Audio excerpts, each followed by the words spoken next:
Saturday night on NBC, presented by Discover. You think Southern California, Rose Bowl, Pasadena this time of year, you think perfect conditions? That's exactly what we have. Caroline Pineda is the third member of our team, and she has pregame thoughts on the Huskies and the Bruins. That's right, Paul. UCLA is 3-7, but this team still feels like they have plenty to play for. Interim head coach Tim Skipper challenged his team this week to be mentally tough, reminding them of all the adversity they faced this season. He told them none of that should break you. That's the challenge. If UCLA wins out, they'll finish the season with a winning record in the Big Ten. To do that, they first face a Washington team dealing with significant injuries. Running back Jonah Coleman, receiver Denzel Boston, and corner Takario Davis were all listed as questionable on the pregame availability report. Head coach Jed Fish told me just a few minutes ago Coleman will play, Boston will play on a limited basis, but Davis, who he said was injured in practice on Thursday, is not expected to go. Caroline, thank you. Late November, a lot of injuries to deal with for Jed Fish. He told us this week, here's what I'm telling my team about UCLA. Get ready for the team that beat Penn State, the team that won 3 in a row last month. Don't get too wrapped up in the fact that they lost to Ohio State and Indiana, the top 2 teams in the country. Everybody else has too. Get ready for a fight tonight. Rose Bowl all lit up at night, one of the best sights in all of college football. UCLA looking to snap that 3-game losing streak, and Washington wants to make it 2 wins in a row. They've been alternating wins and losses in each of the last 5 games. Tailback Adam Muhammad back deep. UCLA won the toss. They deferred, so the Huskies will have it first. And Washington will begin on the 25.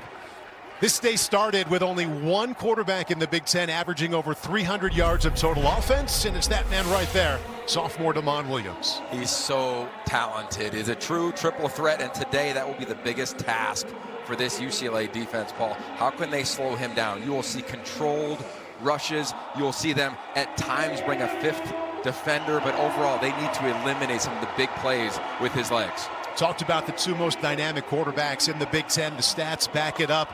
Damon Williams, #1 in the Big Ten in rushing yards for quarterbacks.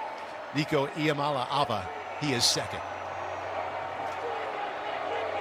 So we will see Jonah Coleman, but Muhammad gets the start. A little flip out, and UCLA was ready for that one. Audric Harris with the catch for a short gain. So we talked about Damon Williams. Yogi, what's he got around him tonight? Well, at receiver, you'll see Audric Harris. He made that first catch. He's making his first start due to some injuries at wide receiver. Omari Evans, he's the big play guy down the field, but they need to run the football, and a big part of that, of course, is this offensive line. John Mills, he's a true freshman at right tackle. He was 17 midseason, turned 18. He's got next level ability. They're going to have to lean on him, playing the right side and anchor on the right side of this O-line. Jordan Washington in at tailback the first time. Williams flips it back, and that was a good call. Washington's first down. Decker DeGraff back to the Los Angeles area. He calls home. Big gain of 19. Yeah, really nice job by DeGraff. He's so patient as a tight end at this position. He understands the play action. It's really impressive. You'll see him here as the play unfolds. Wait, give it a beat, give it a beat. Play action, come out the back door. Damon Williams puts the brakes on. Perfect location. And I got a feeling about 100 family members and friends are here giving him a little bit of an ovation right now. From San Dimas, California in the Valley, about an hour away from here. He had a career-high 91 yards receiving last week, and a good start here tonight. Adam Muhammad, the sophomore, made his first start last week. Bruin defense ready for that one, keeps that to a gain of 1. Thinking about that UCLA defense, Yogi, here's how they'll look tonight. Yeah, and they need to get some penetration up front. It really starts with Gary Smith III. He's the veteran. He's a guy they need to make sure he finds his way into the backfield. And John Vaughns, he's the 6th-year senior, was a baseball player, football player, linebacker. He's got to make plays into the back end. It's the green dot. Cole Martin, his father, Demetrius, is on the staff, coach of the secondary at UCLA. He at one time coaches secondary at Washington as well. So there's a lot of dynamics within this one. And Muhammad once again met just as he got across the line of scrimmage. 2 consecutive carries for the former Arizona Wildcat. He picks up 3 to bring up the first 3rd down of the night. Keanu Williams made the stop. Yeah, and this 3rd down for UCLA, they call it their NASCAR packages. You hear this a lot on Saturdays in college football. The fastest players for the Bruins are on the field. They want to make sure that DeMond Williams does not beat him with his legs. UW is tremendous, third in the country on third down. Keep an eye on how they spy and bring pressure with him and these linebackers. And it's been a big problem for UCLA, last in the nation in third down defense. Williams blitz up the middle, plenty of time, sends it down the sideline. Too much for Audric Harris. And a rare third down stop here for the Bruins. You can't help wonder, if that was Denzel Boston, would he make a play down the field due to these injuries? You'll see these receivers right here, a little combination route, and then you're just going to try to win with speed on the outside. DeMond Williams goes for the home run instead of the first down. Aggressive play call, incomplete, and a big-time stop for this UCLA defense. Well, the Husky offense had it rolling as the game got longer last week. Stopped on their first drive. Punt is away. Mikey Matthews lets that one bounce. And eventually rolls down just inside the 17-yard line.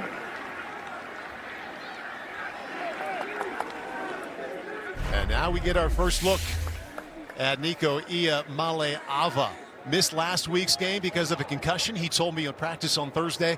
Really knew Tuesday of this week that it was trending in the right direction. Had a good feeling that I'd get the green light to play, and that came midweek. Yeah, and this guy is the heartbeat of this team, Paul. Make no mistake about it. I think he's the most misunderstood quarterback in the country.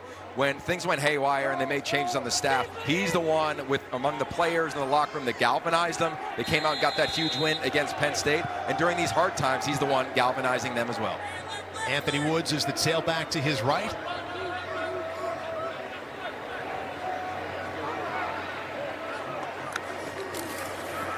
And he has it off the left side. It's actually Jalen Berger with the carry. He picks up 3. Now let's take a look at the Bruin offense and what they put around Nico tonight. Well, they're going to have to make some plays downfield. It starts with the run game. That'll open up everything else. Can they find Quasi Gilmer on the outside, some plays down the field? Jerry Neuheisel, the offensive coordinator, knows they need to create some chunk plays, especially early on. On the offensive line, we'll see some rotation on the left tackle position as this game unfolds. Iamaleava rolls out. First completion, Mikey Matthews, not much. Drilled right when he caught that pass. And Rashawn Clark met him. And brings up third down for Jerry Neuheisel. And this Bruin offense, Neuheisel, former Bruin quarterback, 8th season on this staff. 7th game calling plays, though. Took over that duty shortly after the season started. Told us yesterday the last 6 weeks have been the most fun I've had in my football life. A lot more fun if they can convert a couple early third downs. First one he's facing is 3rd down and 6. Iamaleava steps up, keeps it himself, and there he goes. UCLA's top rusher and top playmaker moves the sticks, picks up 26. Yeah, we'll just follow your top offensive lineman and Garrett DiGiorgio, and this is exactly what Nico Iamaleava does. Watch him, he goes to his first read. Is it there? Nope. All right, I'm going to utilize my legs. Climbs in between the guard and the tackle, and he knows if he can run in between the tackles, look out. And Washington knows that too. So they'll start to spy him as the third downs continue to unfold in this ballgame. Averages double-digit running attempts per game, so get used to that. Wants to throw. Good pocket. Dumps it over the middle. Complete out to midfield. Gain of 4 there on first down. Bruin defense has been better than it was last year, and here's how they'll line up. Well, look, they've only allowed 25 points all season in all of their game. I mean, they've done a really nice job defensively. Zach Durfee at the edge. He's the most impressive guy. He's got to have an impact. But inside at linebacker, Jacob Manu, he makes his start tonight, and this is a big deal. He was planning on only playing 4 games. Everybody thought that 4th game would be next week against the Oregon Ducks in that rivalry. He's coming on back home to Southern California. He played at Servite High School in Orange County, starting tonight. Iamaleava swings it out of the backfield. Woods has another first down. He was an all-conference running back at Idaho, getting his feet wet at UCLA this year. That got him 12. This is an offense that has scored 20 points in the first quarter all season long. I mean, how many times do you hear from Tim Skipper, start fast, start fast? Well, checking the ball down, taking the easy completion is exactly the recipe for winning and moving the ball early on in this ball game. Nice job there from Iamaleava, just taking what the defense gives him. Live for another set of downs. You said they scored 20 points in the first quarter. Half of those points came against Penn State. Woods this time in the run game, not a lot there. He picks up one. Stop made by Zach Durfee. They are excited he's finally healthy for that Husky defense. You know, tonight for UCLA, you're going to see something you haven't seen in a while, which is Nico Iamaleava under center. You'll see a little bit of that as this game continues to unfold, because he's going to open up the play action game and get him on the edges with his legs. Here on a second down, this is an opportunity to do that from the left hash for Jerry Neuheisel, the offensive coordinator. Get Iamaleava on the run, going to his right. Please set the play clock to 25 seconds. Both clocks will start on my signal. You're thinking about Iamaleava running and Jerry Neuheisel calling plays. He told us yesterday, you know, sometimes our best play is when he runs on the called pass. So he tries to build in what he calls the escape hatch and give him that freedom to go when he sees it's right to do so. Empty backfield. Over the middle. Complete, short of a first down. Jack Peterson, the tight end, his first touch gets him 5. Paul, this is a really nice job. I mean, it's not a big chunk play overall for Nico Iamaleava. Look at these two linebackers at the line of scrimmage. He's got to decide, are they coming? Are they spying? Are they dropping into coverage? They drop into coverage. He says, okay, no problem. Again, first read, ball out, live for now third and manageable. And potential 4-down territory here where we sit inside the 35. Jerry Neuheisel tells them, you're the facilitator. You're Steve Nash out there. And there we see him under center like you talked about. Play action. Dumps it down. And a good tackle made there. The big corner of Fijian's Prysock brings down Jalen Berger for no gain. Yeah, he's an all-everything corner, all 6'4" of him. He's really improved in his tackling. He'll be playing the short side of the field tonight. Getting the start on the other side is a true freshman, Dylan Robinson. It looks like they're going to go for it here. I'd pick on the freshman corner if I was UCLA right now to the wide side of the field. Run some sort of combination around, see if Titus Mokiao, Itamalala, Mikey Matthews and company can find something around the edge. 4th and 4, aggressive right away for the Bruins. Berger is the tailback. Iamaleava looking, firing, incomplete. Knocked away by Michaela Steen, and the Husky defense holds. First incompletion for Iamaleava comes on 4th down. And he'll give the ball back to the Huskies. Good looking drive for UCLA. Both teams have had the ball once. No score in Pasadena.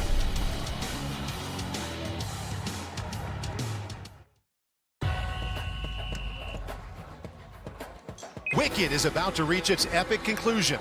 Wicked for Good is rated PG and is in theaters now. We're inside the Rose Bowl in Pasadena. Just getting started here with Washington and UCLA. Gorgeous night here in Southern California. Both teams have had the ball once. UCLA just moved it well but failed on 4th down. So Damon Williams and the Huskies back on the field. Adam Muhammad, little hesitation and a sweet cut. Gets him out past the 45 and a first down. Let's have some fun with the run game, Paul. I know you love the run game. Okay, this is the idea. 45-degree angle. You're working at that outside leg of your left tackle. Watch Adam Muhammad here. He's working that way, and then boom, he puts his foot in the ground, stays patient, nothing to cut back to. Okay, I'll stay on my path, make a guy miss. We got a first down. Oh, he had to like the last couple of weeks. What a cut right there. 29 attempts the last 2 games. Easily the busiest 2-game bundle he has had in his career, as Jonah Coleman has been nursing a bad knee. Come right back to the other side, cuts it back, and another good gain. How about that power finish out to the 45, gets him 9. JoJo Vaughns with the stop. It's so hard to defend Damon Williams because you know he can utilize his legs in the run game. So you're trying to give him one look. That's what UCLA is doing. You'll see them at every single snap. They've rotated their safeties. So they'll start with 2 safeties. On the snap, they'll rotate, trying to give him just a different picture because Damon Williams is often, you see him tap his helmet, often has multiple plays he can roll with at the line of scrimmage. 3 consecutive plays. The cutback didn't get there. He slipped. Didn't quite make it back to the line of scrimmage. Brings up 2nd down and short. Gary Smith with the stop. But already a much better day for Adam Muhammad than last year against UCLA. Yogi had 2 touches for -2 yards. Well, trying to get comfortable with this offensive line. I think this is 4-down territory here on this 3rd down. Some sort of design run with Demond Williams is where UW has gone to the well, out of the gun, get a lead blocker with your running back, and you got 2 tight ends in the ball game. 3rd down, little more than a yard. Muhammad remains the running back. Up the middle, drilled in the backfield, but a quality finish got him close to the mark.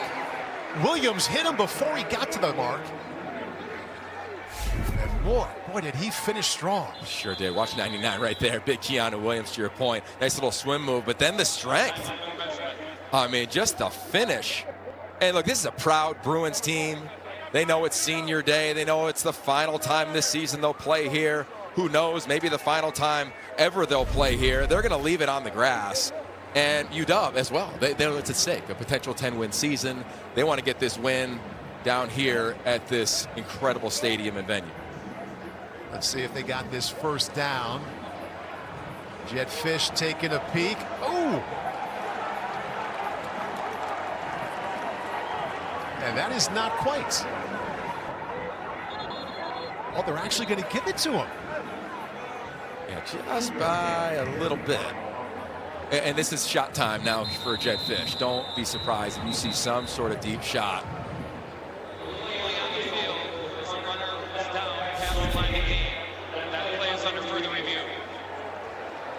Okay, I think they just wanted us to have a chance to welcome in Reggie Smith, our rules analyst, to the broadcast. So, Reggie, you can watch this along with us. Good evening. Nice to have you back. What do you see here? I'm seeing what appeared to be a very good spot by the officials on the field. As the ball carrier lunged, it appeared that he made it. You just got to remember, the tip of the ball has to make the 44-yard line. That is the line to gain in this case. In any case, I don't believe video will show that he is short. This should be upheld as a 1st down. Yeah, I'm with you. I thought he did a really nice job of keeping his knees off the ground. Like, that was a perfect shot of it as he's diving. You're following. It's where the ball lands, to Reggie's point. Watch the lower body of Muhammad on this run. First glance, you're thinking maybe a knee hit, but they stay up. He lunges forward. And I think when his elbow hits the ball, it's not enough to alter what was already decided on the field. Listed at 220, running like a 240 back with that finish right there. Initially committed to and signed with Arizona, and quickly followed Jedd Fisch to Seattle.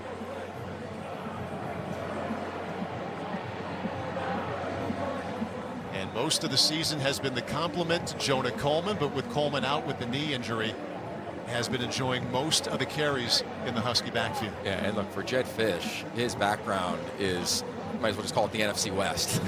It is NFL, pro style, mirror your run and pass game. He wants to run the football. That's where this thing begins, and that's where, for him, he can dictate terms, and this entire offense can flow. After review, the ruling on the field of 1st down is upheld. Okay, that's referee Jason Nickleby. New set of downs here for Washington. And back to what you said about the Husky offense. We were told during the week in our meetings that the pass game is Sean McVay and the Rams, and the run game is Shanahan and the 49ers. Yeah, and it's sprinkled in with Jedd Fisch. I mean, he's been at so many places. He's been impacted by so many coaches. And it's really amazing because a lot of times you see that and they try to be that individual. Jedd Fisch is not. He's himself. He's got his own identity. We've seen that at Arizona, now up in Seattle. Williams bouncing, still looking. Well, he's got some room out here. And tucks it out of bounds just as he got past the 45. Paul, chance for big time explosive play down the sideline. Missed there for Washington. Take a look right here. This is against that corner making his first start, Robert Stafford III, and there's a shot with the speedster, Amari Evans. You'll see it right off the bat. Beats him. Ball's got to be out. Safety's going the other way. He's waiting for it. Then all of a sudden, nothing there. That's going to be one. Demond Williams will want to head back. 1st down line brought to you by T-Mobile. 2nd down and 9. Muhammad still the tailback. Williams under center on the move. Lets it go. And inside the 40-yard line. Adam Muhammad continues his active night. Nickelback Scooter Jackson with the stop. Paul, you know this because you played the position. It's so hard to just be boring as a quarterback. Just get on the edge, check it down your back, check it down your tight end. Just keep living for another down, because here again it's third down, but this is 4-down territory. And here comes that NASCAR speed package for UCLA. So all eyes will be on number 2, Damon Williams. Again, Washington's been excellent on third down. UCLA last in the country, but the Bruins won the first battle here. Drilled in the backfield, and again, UCLA stands up on third down. Loss of 4. I don't know if this takes them out of 4-down territory just based on field position, but I'll tell you what, the middle of this defense right here, that's what got this thing done. It's that speed package. They bring their fastest players, they slant to the defense's right, and in the backfield, that's number 92, Taupaki, making a play in his 7th year playing college football. Well, we just saw on the other side UCLA go for it on 4th and medium. Washington showing they'll go for it too. Some sort of crossing route here, some sort of mesh. Play clock an issue. They're not going to snap it.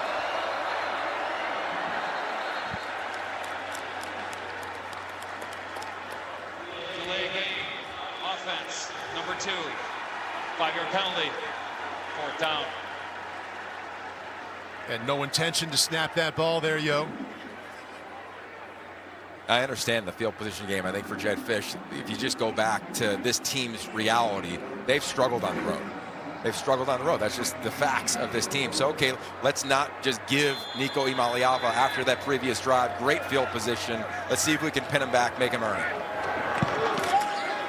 Dunn gets it away. Mikey Matthews lets it bounce, and into the end zone it goes. It's been all about the defense so far. Late in the first quarter, scoreless in Pasadena.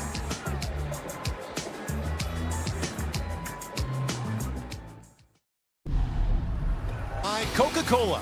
Fan work is thirsty work. By Genesis Motor America. Learn more at genesis.com.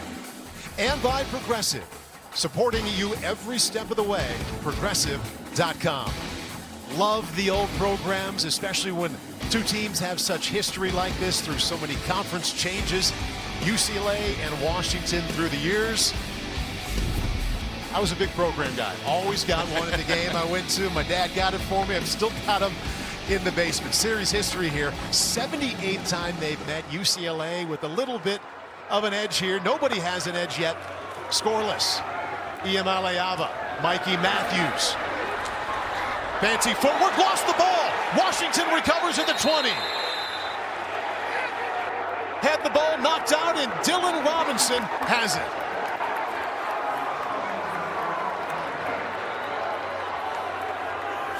Finally get the ball on the perimeter. Matthews, you see him right there, number 7. He's going to grab the ball. Just a simple little bubble screen. He gets it. And this UW defense flying to the football. He doesn't even try to change his hands. Just gets punched out right there. Nice job on the defense. Gang tackling. Andre Jordan knocked it out. Jacob Lane, I think, was the defensive end. He got his first mid on it. And then the freshman picked it up in Robinson. You say freshman, that gets said a lot about this version of the Huskies. Yeah, it's a young team. Jedd Fisch believes in development, in recruiting, and in retention. Not just majoring in the portal. We're seeing a lot of freshmen on the field tonight. And a lot of Damon Williams under center here. Play action on the move. Under pressure, dumps it out inside the 20. Second catch for the tight end, Decker DeGraff. Short gain of 2. Okay, thinking about the young Washington Huskies, let's focus on the offense. And you pick a position. Quarterback, running back, okay, pass catchers, tight end, linemen. So many first or second year players here. I'll focus on the linemen, because that's how you win in this league. They know that. They've had to play so many different offensive line groups this season. 4 different times they've had a variety of offensive line starters. Williams through the air, 4 out of 5 so far. Looking for a 5th completion. Too low, incomplete. Wanted is, you guessed it, freshman Desmond Roebuck, and he said, that's me. And by the way, that's the last 2 State of Arizona Players of the Year in high school. 2 years ago it was Damon Williams, and last year Desmond Roebuck. Yeah, and Jedd Fisch found a way to find some inroads when he was the head coach of the Wildcats. I don't think this is 4-down territory here. I think this is an opportunity to find only a first down. I think they take 3. Keep an eye on the tight end Decker DeGraff at the top of the screen. They've only converted 1 out of 3 times today on 3rd down. Williams, late blitz, sideline shot, incomplete. Audric Harris had a shot at it, 4th down. Can't help but wonder, right? How many times did Denzel Boston make those plays? You can flash back and you see it in many games. Doesn't happen here. Watch a little switch release, the right thing to do against man-to-man coverage. And how about the recovery right there? Really impressive job from Jackson. Late hands, ball a little bit overthrown, touches the fingertips of Harris, playing now no longer a redshirt opportunity, his 5th game. Grady Gross has struggled from this distance here this season, only 2 out of 4 in the 30s, and this from 36 yards out. No problems right down the middle, and there's your first points of the night. Recovered fumble for Washington turns into the Grady Gross field goal, and the Huskies lead by 3.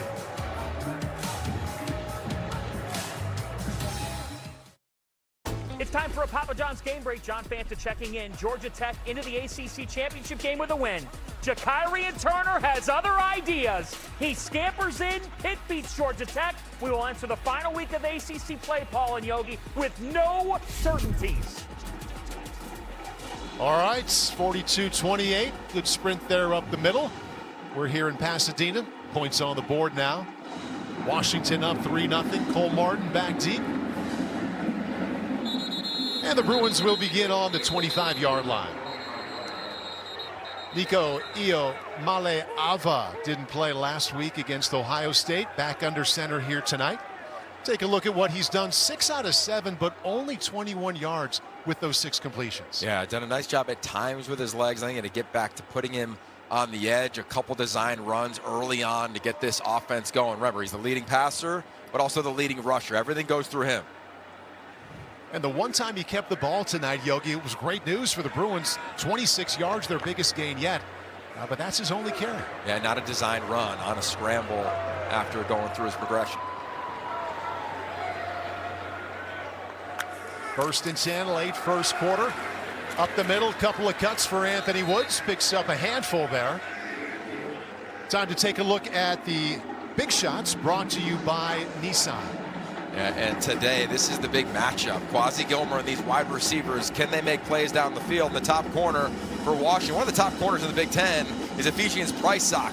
This matchup we'll see at times tonight, and the Bruins need to just find explosive plays down the field, something they have lacked big time in the passing game this season.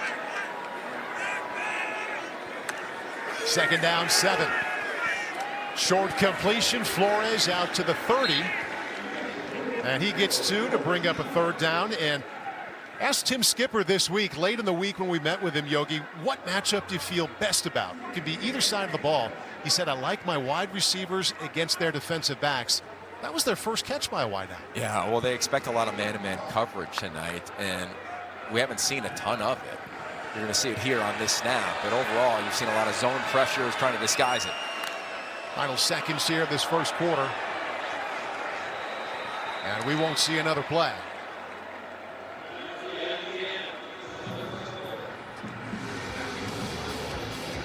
UCLA has turned it over once, and Washington turned it into a field goal. A lot of defense so far, waiting for these 2 dynamic quarterbacks to warm up in Pasadena. We head to the 2nd, with the Huskies leading by 3.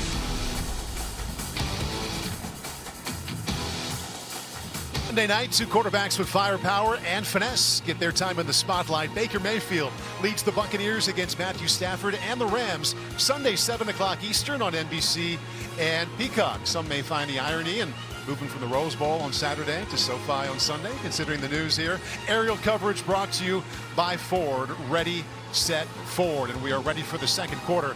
Washington with a lead to start here. Welcome back inside the broadcast booth. Paul Burmeister alongside Yogi Roth. We came out here a while ago talking about the offense and the dynamic quarterbacks we'd see.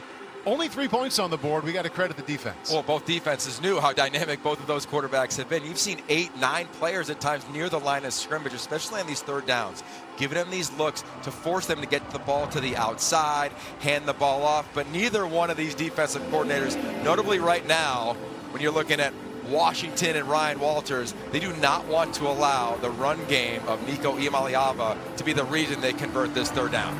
Well, he's 7 out of 8, only 24 yards. We mentioned the one run got him 26, but it seems like the perfect opportunity to get him outside the pocket. Yeah, and you'll see right now, you're going to see a bunch of bodies near the line of scrimmage. See 5 defensive linemen on the line of scrimmage. They're going to spy him with a linebacker right over the ball. Empty backfield. Needs to get just past the 35 from the pocket. Looking, surveys, touch pass. Oh, it's dropped. Sidus Mokiao Atimalala had it in his hands. Well, I wonder, did Rashawn Clark tip it just a hair late? It looked like he might have from up here. Nico saw it the entire time. Perfect ball. Look at the revolutions on that. And last minute, nope, he didn't touch it. And usually sure-handed Mokiao Atimalala right off the face mask, and that would have been 6. Oh, and watch Nico's reaction. He knows it. UCLA will punt it away. Will Carroll standing on his own 15.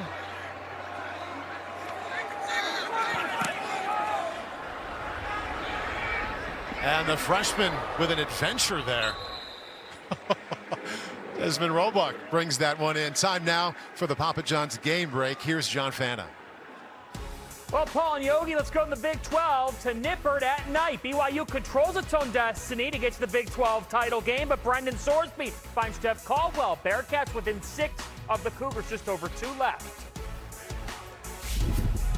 John, thank you. Good one winding down there, and we hope a good one heating up here. We talked about the defense is doing well in the first quarter, and Damon Williams after a modest first now with a chance to change that here in the second. Yeah, they've got to just go back to the ground game. It's a big part of it, and I would sprinkle in the QB run game. We have not seen one true quarterback designed run from Washington.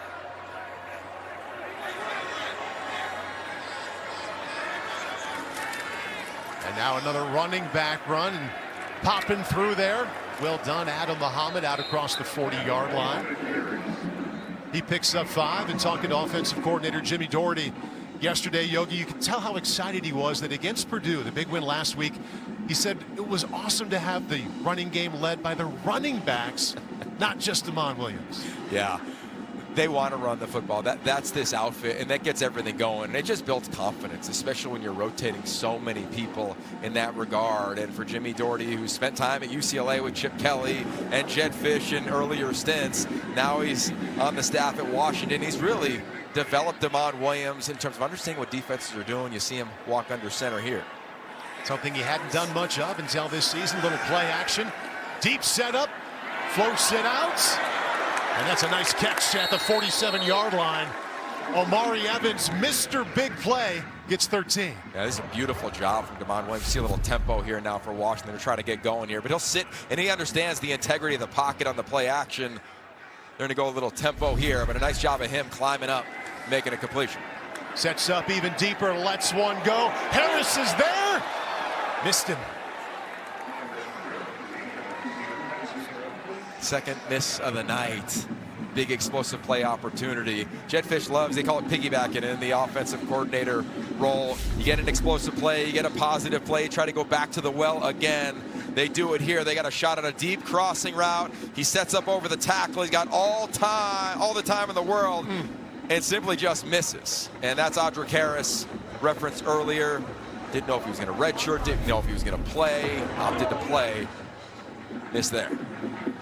Right back, left side, a gash. And Muhammad with another good finish. Cole Martin, the safety, eventually made the stop. Gain of 10. Man, this is an offensive line. I imagine they're going to keep going back to the well. Again, it's that outside zone scheme. The whole path of the running back is the outside leg of the tackle. You hit it as fast as you can. If you can cut back, the defense will dictate that here on a third down. Operating with pace, 3rd and short. Muhammad picks up the first. And the Husky offense clicking along on the sideline, familiar sight, Yogi. That's Jed Fish, the head coach, calling plays.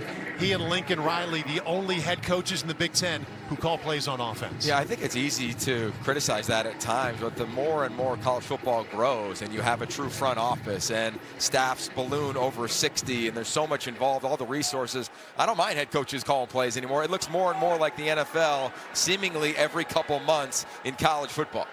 You can tell from talking to him, he's got a real passion for it, a real enjoyment for doing the job.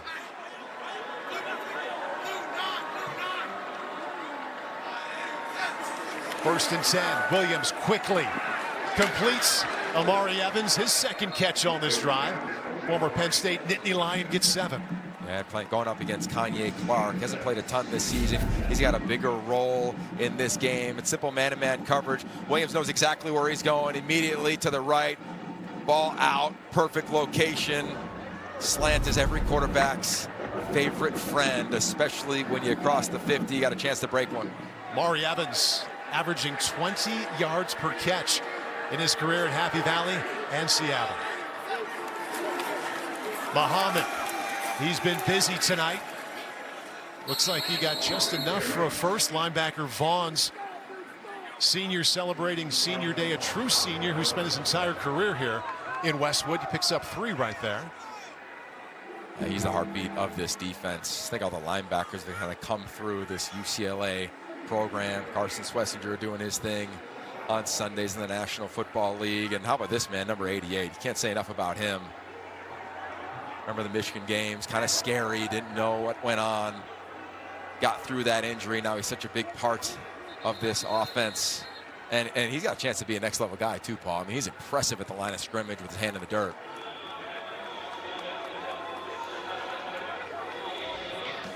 Huskies have their best drive going so far. We're back after this.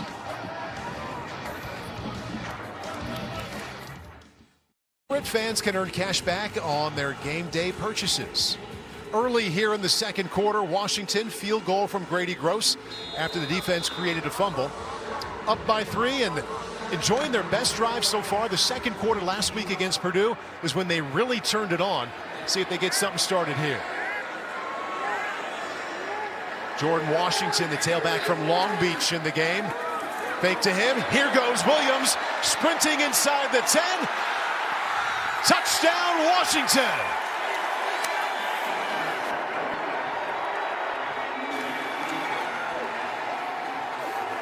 We were wondering when he might turn it on. There's your answer. Yeah, and watch as he just hesitates just a hair. He's going to put all these defenders in a big-time bind. It's really impressive. A little zone read, and then I'm just a better athlete than you. And he outruns his high school teammate, 21 Cole Martin, for 6. First design run, first touchdown of the night. Snuck in that right leg. He turned on the speed right there. He had negative rushing before that, and you knew that wouldn't last for too long. They call him the point guard. He looked like a point guard, a little crossover. Grady Gross has a field goal and now an extra point. And the Huskies have a 10-point lead. Well, Devon Williams was at top speed by the time he hit the line of scrimmage. And good luck catching him from there. Early second quarter, Washington 10-7.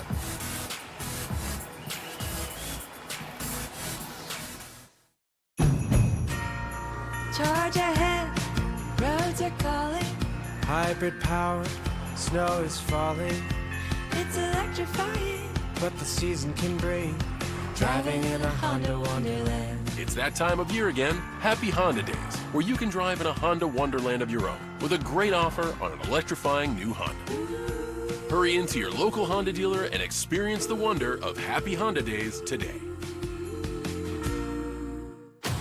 Introducing Black Friday Game Day, a full day of epic matchups with the return of Black Friday football when the Bears take on the Eagles. Touchdown! Then the Emirates NBA Cup heats up in a doubleheader with Bucks Knicks and Mavs Lakers. It all tees off when 4 elite PGA Tour players face off in the Skins game. Black Friday Game Day. Only on Prime.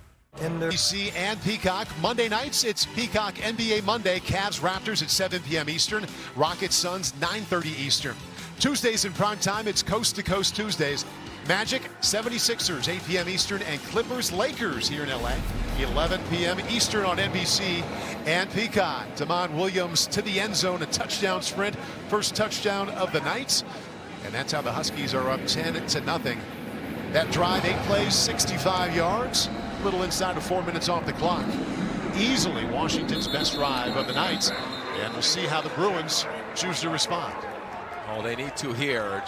Look at Damon Williams, Jed Fish. I'd imagine they'll keep going back to the well in that regard. And for Nico Iamaleava, and that's Jerry Neuheisel, the offensive coordinator, they've moved the ball at times. They just haven't found much in the passing game, Paul. You got to try to find something on the outside. I get it. Prysock is there. He's going to be the wide side of the field to the right of the offense. I'd work the short side a little bit, see if you can find an explosive play. And he's 7 out of 9, Yogi, which looks good. Then you look closer, and he's only got 24 yards to speak for.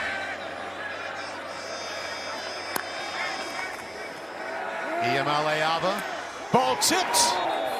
Tipped at the line of scrimmage by Deshaun Lynch. Got a paw on it. Brings up 2nd down 10. Really nice job by Lynch. Rico Flores is running wide open. Watch him right here. He's going to run this over route. It's the right idea. That's exactly where Iamaleava is going. But to your point, Lynch times it up. Have a little vertical. Knocks it down. Defensive coordinator for the Huskies. You're looking at him right there. Ryan Walters, the last couple of seasons, head coach at Purdue. Back in the comfortable spot of defensive coordinator. Did that in Illinois for 3 years and Missouri before that. This time they go inside. Nice gash and a good kick out to the right. First down, UCLA. Tackle made by Alex McLaughlin, their top tackler, but Berger moves the chains. Yeah, a big part of this defense for Ryan Walters is showing you one thing and then go to another. That's Alex McLaughlin. He's going to go to the middle safety, and this is the one time tonight so far UCLA's burned Washington when they've rocked and rolled those safeties for a first down. Quick pass. Mikey Matthews lit up when he caught that pass. Ephesians Prysock. We talked to him earlier in the week, coming back to Southern California. He's from this region. He grew up. He knows what the Rose Bowl is. And it seemed like he knew what this play was. Look at that job. Just locking out Quasi Gilmer. Almost a turnover. Such an impressive play for the 6'4" senior corner. And such a veteran. 37 straight starts going back to his time at Arizona. Has just been a staple out wide for this defense the last 2 years. He's following Gilmer. Iamaleava dumps it out of the backfield. Out to the 45 to set up a manageable situation. Once again, it's Alex McLaughlin tackling Berger. Gain of 7. This is an opportunity right now for this defense. Jacob Manu's got to show up. He's the middle of this defense. He's kind of the heart of this defense, even though he's only played in 4 games. This will be his final game of this season. There he is, number 9, right in the middle there, the transfer from Arizona to rehab his knee. He had to make a decision, said he wanted to play in his hometown. Feels like a big third down here at this point of the second quarter with Washington's offense turning it up. They need 4. They bring heat. There he goes. Ball came out. He fumbled. Deshaun Lynch thinks he has it.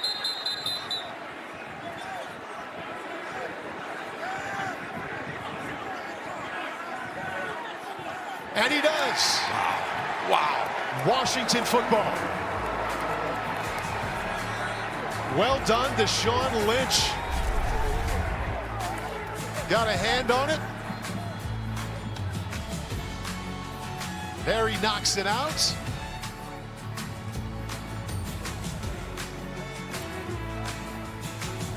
And it's Huskies ball, already up 10.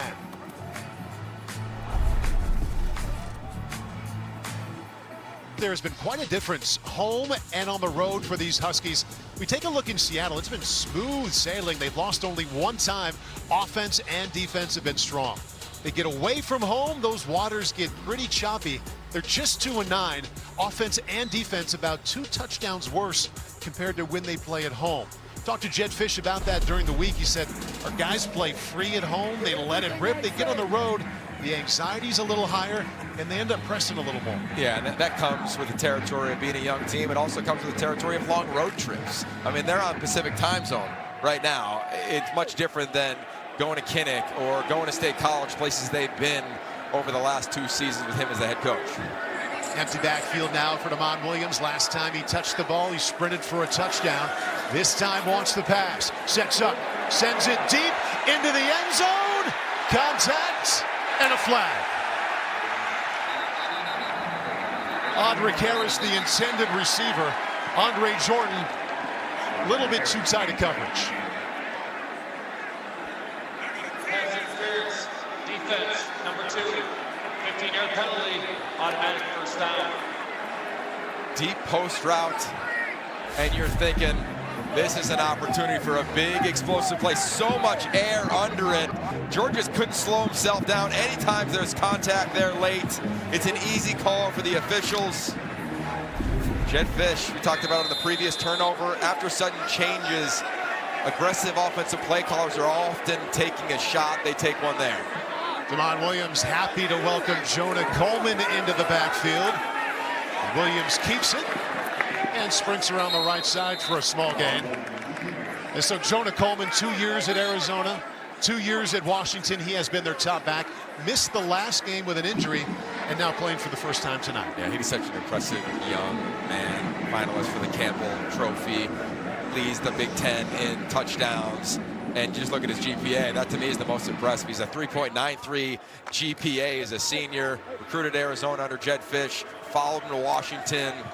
Good to see him out in the field. Hopefully near 100%. He's approaching 3,000 rushing yards for his career. Quickly to the left, caught to the 30 and up to the 27-yard line. Gain of 2, and for more on Jonah Coleman, here's Caroline. Well, he's playing with a brace on his left knee today. So far in the first half, he spent some time on the bike, but as he was on the sideline, he was staying involved the whole time, talking to the other running backs, and after that touchdown, spent a good amount of time with quarterback Damon Williams. Caroline, thank you. Injury timeout here. There's an injured Husky down. And that's Carver Willis, their starting left tackle. Banged up earlier this season. Immediate timeout. They send to Willis, and we'll take a break here in Pasadena. Welcome back to the Rose Bowl. Time now for a look from above, brought to you by Walmart. And it's this man, Damon Williams, playing from the pocket, not dropping too deep in the pocket. They're getting the ball out immediately on a quick slant, moving the sticks, and then it's a thing that you can't coach. You just got to recruit. It's sheer athleticism, showcasing that in a big way for the lone touchdown of the night. 25-yard touchdown run that ended the last drive, sets up to the left. Well-designed play and well executed to Amari Evans. He has 3 catches tonight.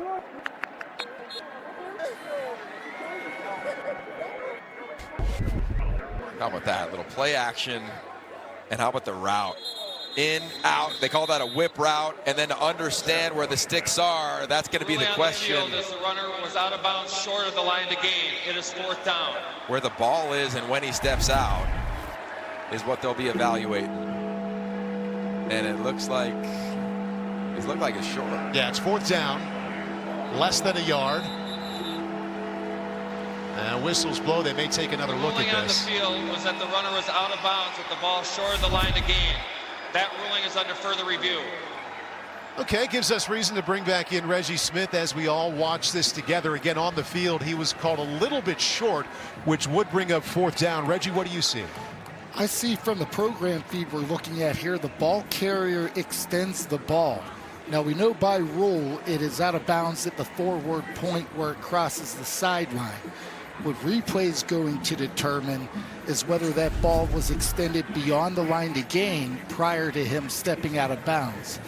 Based on what we've seen so far, it may be hard to overturn this, but I believe the ruling is going to be upheld. Yeah, his foot goes past the 1st down marker, Reggie, which I think if you're at home, you're wondering, well, his ball's in his hand. It looked as though it crossed the 1st down marker as well, but it's such a hard play when they're on the sideline like that. Right, and without that angle going down the line to gain, it's really going to be hard to reverse this. They could piece angles together, But even then, as we look at, as I'm looking at what the replay officials looking at, the ball appears to be extended, but the camera angle is from behind the ball carrier, so that gives the false impression that he made it further than what he did. Well, Reggie, either way, Amari Evans is having another night. 3 catches last week, off to a great start here. After review, the ruling on the field that the runner was out of bounds short of the line to gain is upheld. 4th down. Okay, so now we see what Jedd Fisch wants to do here on 4th and less than a yard. And I got to imagine they're going to utilize these big backs that they have and these 2 tight ends. They can line up tight. Remember, they had an injury at the left tackle position a few snaps ago. It'll be a quick break right to the line of scrimmage. Took a long time in the huddle. Adam Muhammad is the tailback. And now Jordan Washington joins him in a classic I backfield. Pitch to Washington. Speed gets him there and then some. He was the runner-up in the 100-meter dash in the state of California last year in high school. He gets 10 there. Somewhere the Shanahan family is smiling right now. You're going to fake the dive, and then it's 1 step, and then it's going to be a pitch. And this is awesome. This is called the old F12 flip. Fake it to the F, your fullback, right there over the center, and then you flip it out to the fastest guy in the field for a 1st down. Wait, how much fun are they having calling plays now that they got him in the lineup in an already tough.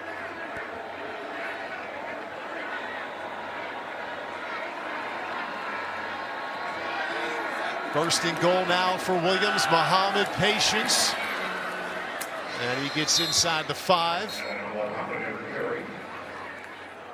Let's take a look at Jordan Washington. He showed that speed even more last week. Yeah, and how about the block that he got on the outside? That's the tight end, Quentin Moore. And there's one of the fastest men in the Big Ten. Coming out of high school, one of the fastest in all of this state. Was excited to come on back, a Long Beach native. And his role has expanded as the season has gone on. Tailback right now is Muhammad. Couple of tight ends in as well on 2nd and goal. To pass. End zone. Roebuck couldn't get it.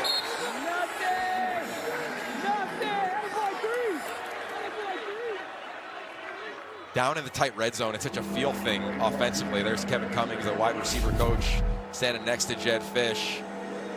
A lot of contact there. Trying to go up one-handed, trying to do his version of Denzel Boston.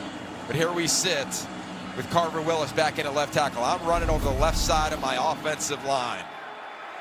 The tailback Jonah Coleman is split out wide to the right as a wide receiver. Probably motion him back in, or quarterback design run to the left. Here comes Coleman back. Got to hustle. Ball went through his legs. Picked it back up to the end zone. Incomplete. Well, he executed that play last week to Decker DeGraff. This time he couldn't quite get it done in his 4th and goal.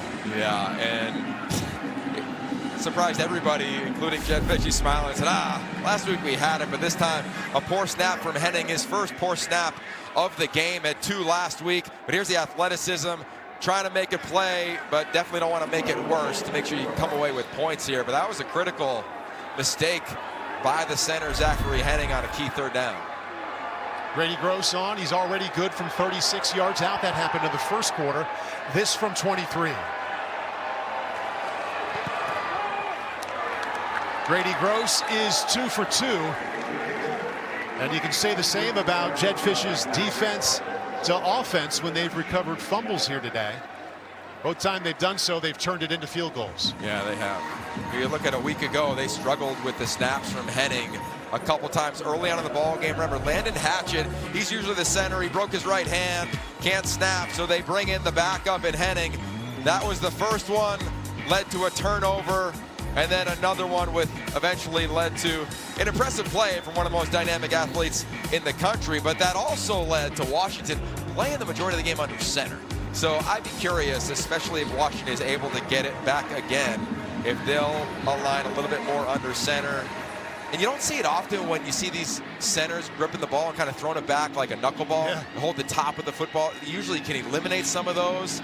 Jedd Fisch frustrated, a self-inflicted negative, knowing if they scored there, that could really potentially impact the nature of this game within the last 6 minutes or so of the half. And again, Zach Henning, it's pretty new to him, the sophomore, just his second start at center. Saw the reaction from Jedd Fisch, said, I saw that twice last week. And he's hoping that'll be the only time here tonight. The Washington's first 3 drives only got him 48 yards, and they've turned it up since then, leading 13-0. And bringing it out is Cole Martin. Nice little cutback. And he's out to the 25, where they would have had the ball anyway.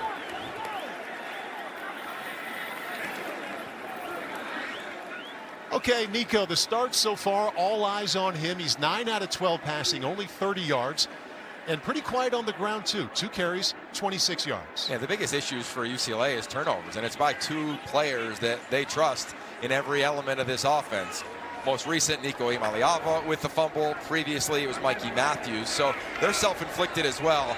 If I'm UCLA, I'm going to try to generate a little bit of tempo if I can get a first down here. Got to get points here before the half. Out of the pocket. There he goes. Little slide there at the end, but a decent start here to this series. Knocks off 5 here to bring up second down. And again, everything goes through number 9, leading rusher for this team. And nobody wants that necessarily from the quarterback position, as you know, Paul, better than everybody. But here we sit in late November. Like, you've got to win games. And for Jerry Neuheisel, he knows it goes through QB1. So I think he's not going to necessarily call QB design run here, but give him one read and try to find a lane for him if it's not there to use his legs. Got some catching up to do. No points and only 82 yards of total offense so far. Ground game up the middle, couple of skips. It'll bring up 3rd and 2. Thompson made the stop. What we're seeing right now from defensive coordinator Ryan Walters, he's bringing 2 people right over the center. He's bringing both linebackers. You'll see both of them line up, mugged up near the center, trying to just eliminate any idea of Nico Iamaleava being able to tuck and run in between the tackles. And maybe tipping their hand, they bring their big running back in here. Anthony Frias is the biggest back of the 4 they like to play. See if he gets it here on 3rd and 2. Yeah, don't be shocked to see a little wildcat here as well. They love some of that with him in the backfield.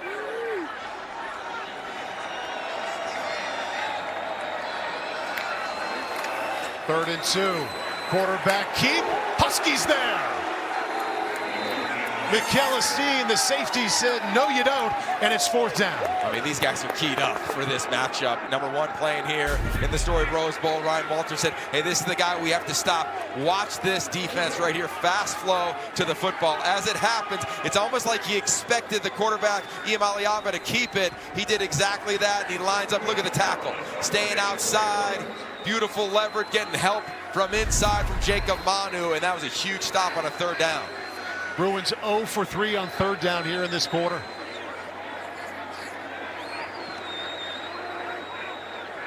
Play clock down to 5. Punt is away. Desmond Roebuck from the 25. True freshman gets out to the 37. Time now for the Papa John's game break. Here's John Fanta. Well, Paul and Yogi, let's update you again on what's happening in Cincinnati. And what happened is L.J. Martin, he goes off, icing the game with a 33-yard touchdown run, over 260 yards of offense. BYU with a win over UCF next week into the Big 12 championship game. With a win and thinking about making that playoff. Yeah, they are. Kalani Sitake, he has done such a marvelous job to follow his path. One-time defensive coordinator at Utah, Oregon State. He gets the head job there, and he's been impressive. Think about what happened with them at the quarterback position to start the season. Now where they sit, he's got to be in the conversation for Coach of the Year.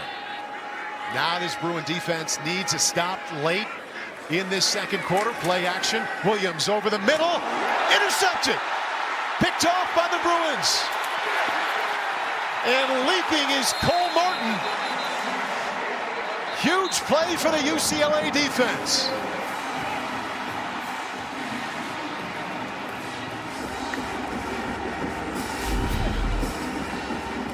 How about Cole Martin He's playing that safety right on the hash. He's practiced against Damon Williams. They went to the same high school. He's read this man many times. He reads it beautifully there, almost like a book. And a huge turnover. The catalyst on defense for the Bruins makes a play when they desperately needed one. Well, they were -2 in the turnover game tonight, so that's massive that way. And we'll see how Damon Williams will respond. He has not done so in a positive way to turnovers recently. And now Jed Fish watches to see if his defense can respond. Little reverse around the end. I think Mikey Matthews was considering a pass there, Yogi. Didn't see what he likes. Picks up 2. Yeah, well, there was nothing to like. It was gloved up on the back end from Washington. Smart job by him, not trying to make a situation worse. Also, the clock continues to go. This is a good, nice job here for UCLA and clock management. Here they sit. The last thing they want to do is give the ball back to Washington. Cole Martin celebrates, and now Jerry Neuheisel, 33-year-old play caller for UCLA, goes to work. His best opportunity yet. Defense trying to assist the offense. I'd work your slot a little bit at the top of the screen. Mokiao Atimalala, single coverage. Iamale Alva hit as he threw, and that pressure led to the incompletion. Zach Durfee got home. Well, he's the best edge rusher for this team at the defensive end position. He's finally healthy. You'll see him here. He likes one in the stand-up position, and he does a nice job with his hands. This defense, they love working these things, and he's going up against the backup left tackle, rotating in now, and Jensen Somerville, the redshirt freshman. And look at this spin move. His hands first, tight job, staying close to the body of the tackle, impacting the throw. UCLA only has 30 yards of passing offense now. They could use a big one here. Iamale Alva, crosser, good catch inside the 15. That's a first down. Titus Mokiao Atimalala. And a flag on the far side of the field.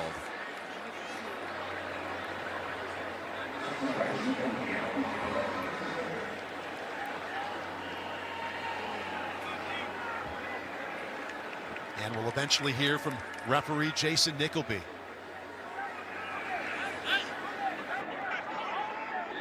Formation, offense, 5 players in the backfield, 5-yard penalty, 3rd down.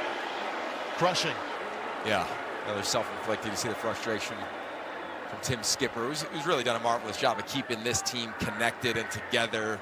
No bowl game, but still coming out and competing. But again, too many self-inflicted.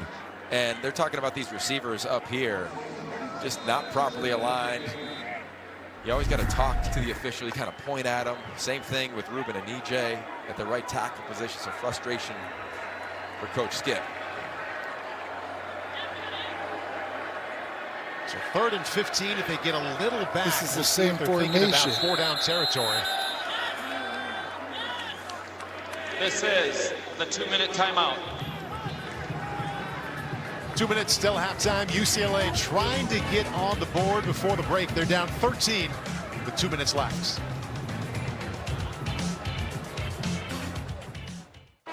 I'm the guy sitting next to your girl on the kiss cam.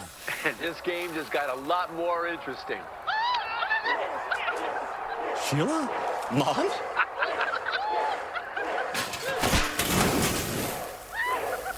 Fire!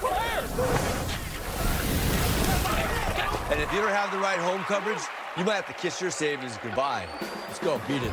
So get Allstate, save money, and be better protected from mayhem. Yeah, like me. Bro. I get it. It's hard to change. Me? I'm pretty loyal. I've been on the same team for 17 years. Same coach for 11. Never switched my number once. I start every warm-up with a pass from the same guy. What's up, Curtis? And I shoot from the same spot.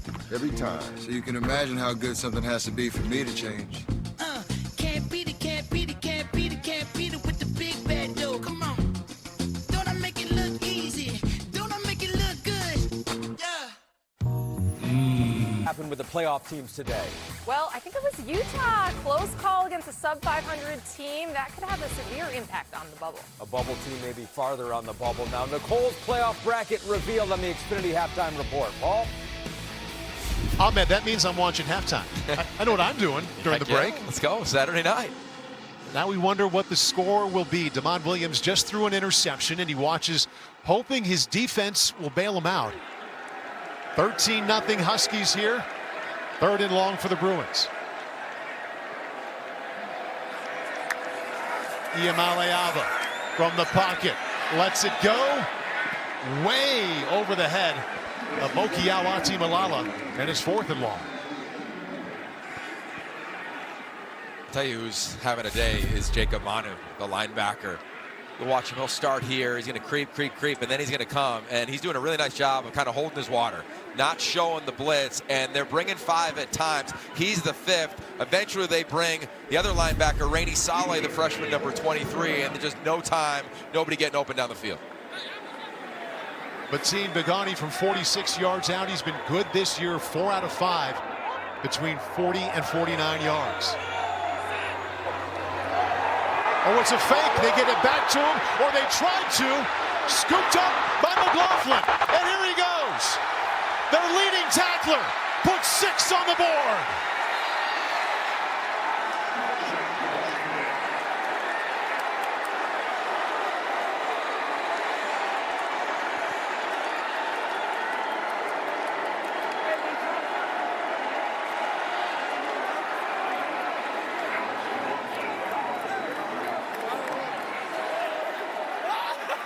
And just like that, instead of 13-3, it's 19-zip.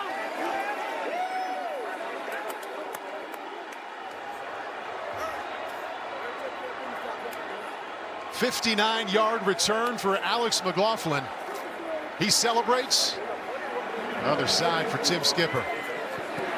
Extra point from Grady Gross, up and in. Washington increases their lead here at the Rose Bowl to 20-0. Well, look, UCLA wanted to be aggressive in this game, had a chance to make it 13-3, and it's like Begani didn't either know the ball was coming to him. I mean, he ran that way, but never went for the ball. McLaughlin, heads up play by him. Begani trying to get it, doesn't, and it bounces right there. And how about the scoop and score from the transfer out of Northern Arizona? Really nice job there of just anticipating it. I mean, McLaughlin is one of the more heady players on this UW team, and it was high alert all week long in Seattle. Special teams, special teams, special teams. Jed Fish knew it. I'm sure he told his units on special teams, hey, be ready for anything. McLaughlin was ready for that. Tough maneuver for the holder, Cash Peterman, to just sling it behind you like that on target, but he didn't get it done, and that led to the 6.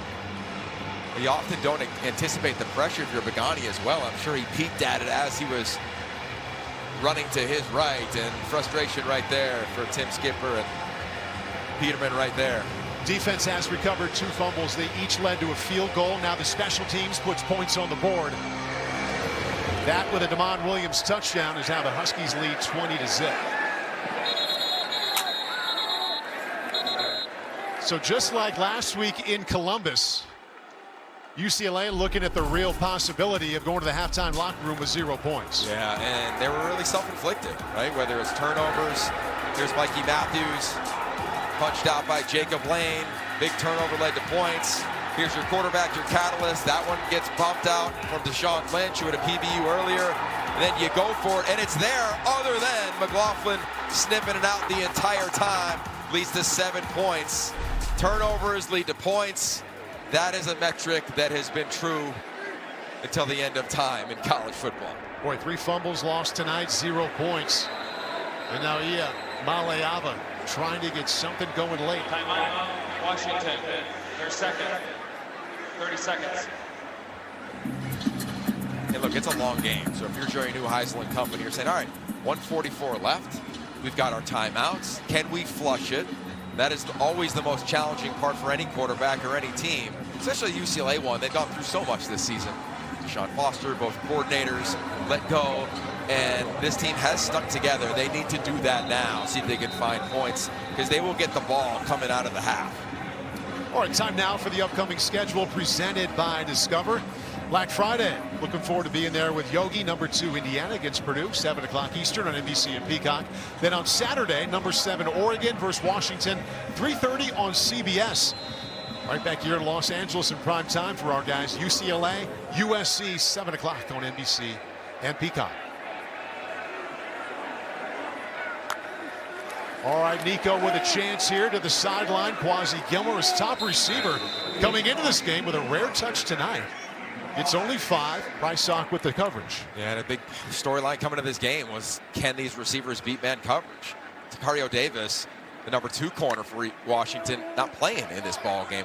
They haven't been able to get anything going down the field, and they got to find a way to see if they could break an explosive with one of these wideouts. Only 35 yards passing so far. 4-man rush. Quick slant. Boy, hammered, but he held on to the 40. Back-to-back catches for Gilmer. Yeah, now you got to go a little bit of tempo here. You get that first down. Line up at the line of scrimmage. You've got your select menu of plays. This is everything you know to be absolutely certain if you're Nico Iamaleava. This is the plays that you love most. Block moving. Iamaleava in trouble. Escapes. Flips it. Frias. Wisely gets out of bounds. 1:19 left in the half. Alex McLaughlin just had the touchdown and almost had Iamaleava. See the pressure again. It will come off the edge. Durfee does such a nice job, number 5, McLaughlin. And that's the athleticism that Ryan Walters, the defensive coordinator of Washington, told us about. I've never seen anything like it, was his quote to us. Slow snap back, setting up, and now on the move. Iamaleava chucks it toward the sideline and just saving a play right there. 1:11 left, 3rd and 9. Yeah, and UW's just teeing off right now in terms of calling pressures, and Jed Fish has saved that one timeout. So the clock stops obviously here, pending what UCLA chooses to do. If they run it, Jed's going to call a timeout immediately, so I'd imagine they'll go to the air. And I'd work the slots again. You're going to see pressure. You'll have an opportunity in between the hashes, and you have more than enough time here if you can get a first down. The slow snaps in the shotgun back to the quarterback are killing this offense right now. Not giving him any chance of timing and rhythm. Another one. Iamaleava dumps it. Good cutback out to the 45. Goes Habermill, the tight end. Picks up 5. Clock stops. Well, you hear this term, simulated pressures, all the time. And that's exactly what we just saw on that previous snap. Their 3rd and final of the half. All it means is that it looks like 5 guys are going to come, but the reality is only 4 will as the snap unfolds. So it looks like pressure, but it's not. But they bring somebody from depth right there from the back end. That's the nickel defender, Rashawn Clark. So as a quarterback, you're thinking, oh, they're bringing everybody. They only bring 4. They drop 7 into coverage, and it limits all the windows for Iamaleava. Think about what Ryan Walters, defensive coordinator, told us yesterday. He said, got to change the look, got to stem, got to disguise, got to bring more pressure than he's used to. Any way to throw him off his game. Yeah, not a big pressure outfit. The most they pressured was in the snow at Wisconsin all season long, which made a ton of sense with what Wisconsin was dealing with at quarterback. Against Nico Iamaleava, you rarely want to do that because of his legs. And it looks like UCLA's going to go for it here on a 4th down. And Washington called that timeout. You can see how they're thinking. Get the ball back and give it back to number 2 and see what he can do. Yeah, I don't have a problem with this either from Tim Skipper. You want to play aggressive. You're at home. You know what this season has been like. 4th and 4. Iamaleava spins out. In trouble, goes down. Ball came out, and running the other way are the Huskies. Penalty marker is down. Taitai Uiagalelei rumbled down to the 10. Marker down on the other side of the field. Early on the field is the interception. The interceptor was ruled down prior to the ball coming loose. Well, there is a lot going on this play on both sides of the field. There is also a flag down. Yeah, multiple flags. One on the UCLA side. Looked like there might have been a hold downfield, and then one near the Washington sideline. Pass, holding, defense, number 6.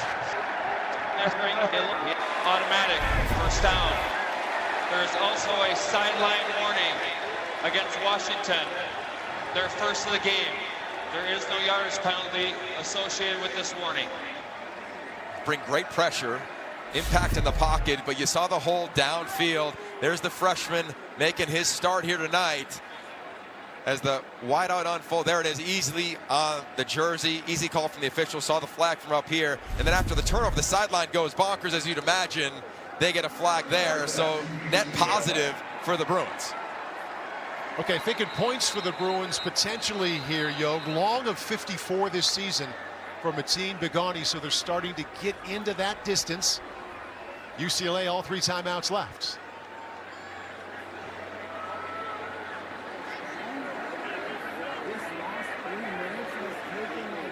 And more than enough time here with 51 ticks left in the half. So the biggest thing for Imaliava and company is just protect the ball. You got to come out of this thing with points. Imaliava, pressure off the edge, picked up. Steps, throws, incomplete, and a little bit too high for Matthews. And in these types of games, you got to make those throws. I mean, there's for both sides, they've missed a few tonight that are uncharacteristic. That one is very uncharacteristic of Imaliava. Climbs the pocket. They bring another simulated type pressure and trying to find his target down the field. Just a little too high for Matthews. Yeah, Nico knows it. Surprising to look down and see UCLA does not have 100 yards of total offense yet. Now they go to the run. Woods, good cutback to the 40-yard line. Late flag comes raining in after Durfee made the tackle, and a gain of 3.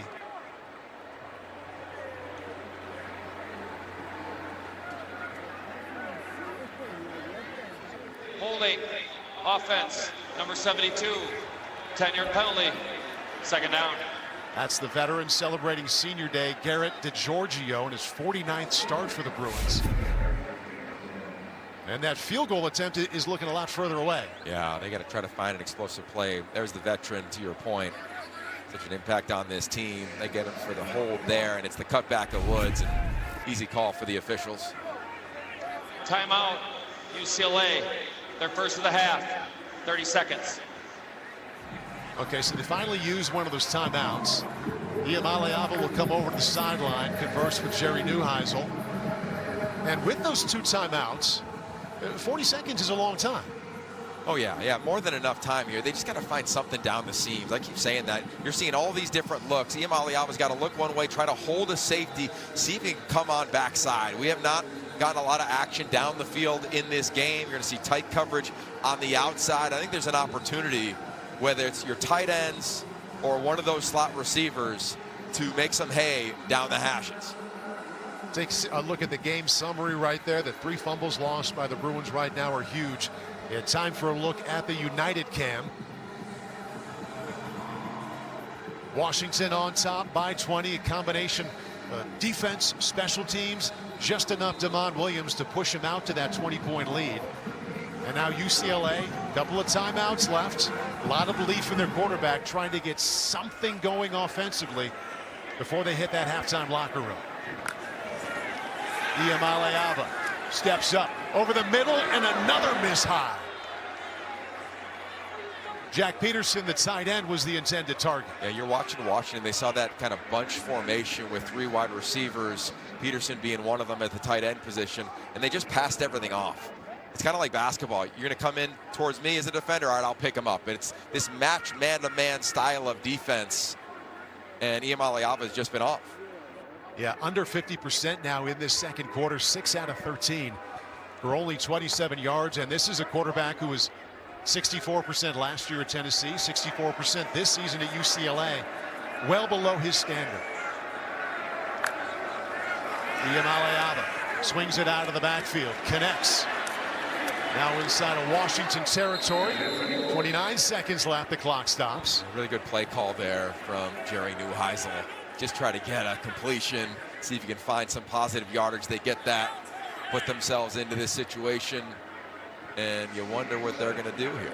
And they're telling us right now, the punt team coming out. Will Carroll will punt it away, and Nico Imaliava will go to the halftime locker room with a big goose egg on the UCLA side of the scoreboard.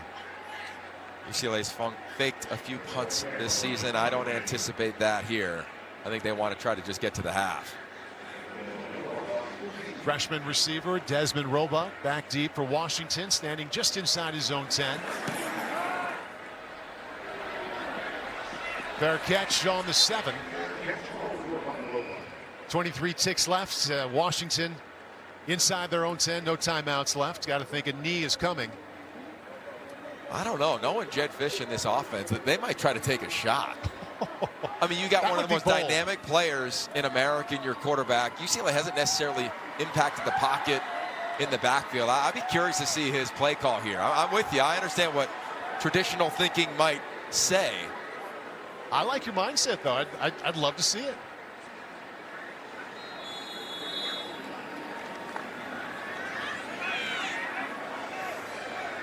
All right, 23 seconds left. No timeouts.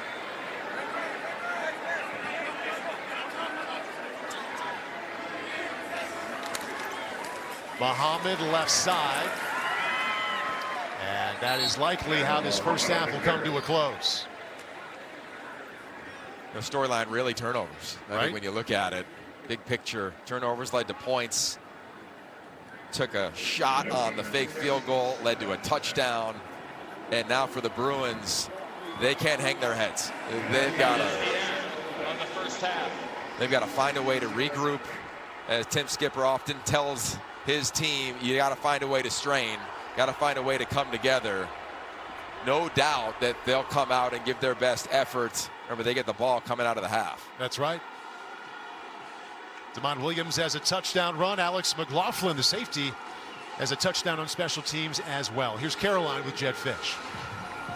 Coach, I saw your excitement after that Alex McLaughlin scoop and score. What did that play do for your team? Oh, it was awesome. We talk about it all the time. Make a play on special teams, change the game. Pretty cool that we did that to go up 20-0. We've missed way too many opportunities on offense.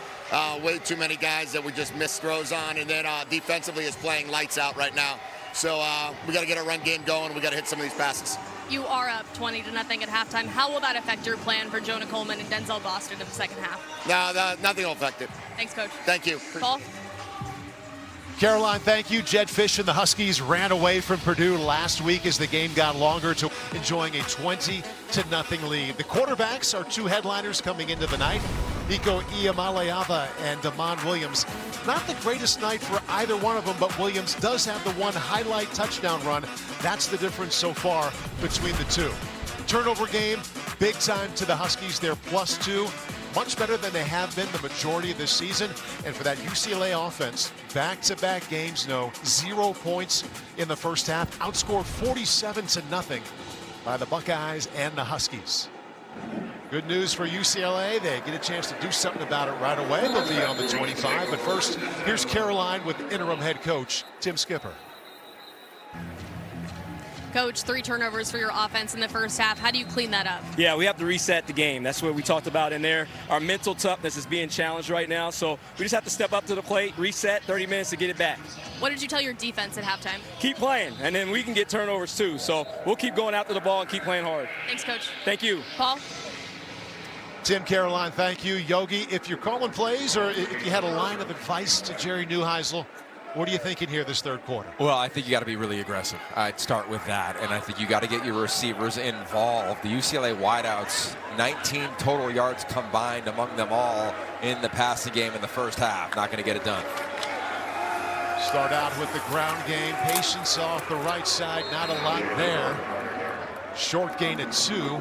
You talk about the wideouts, and I go back to what Tim Skipper told us yesterday at the UCLA complex, that he loved the matchup with his wideouts and their DBs, and we just haven't seen it yet. Well, here's the reality is that the front 7 of Washington, they're having their way right now. They're finding ways into the backfield. So if the first read is not open, after that first drive of the ball game, you're looking at these linebackers over the 2 guards. They're not allowing Nico Iamaleava to escape inside. So they got to put him on the perimeter, on the edge a little bit.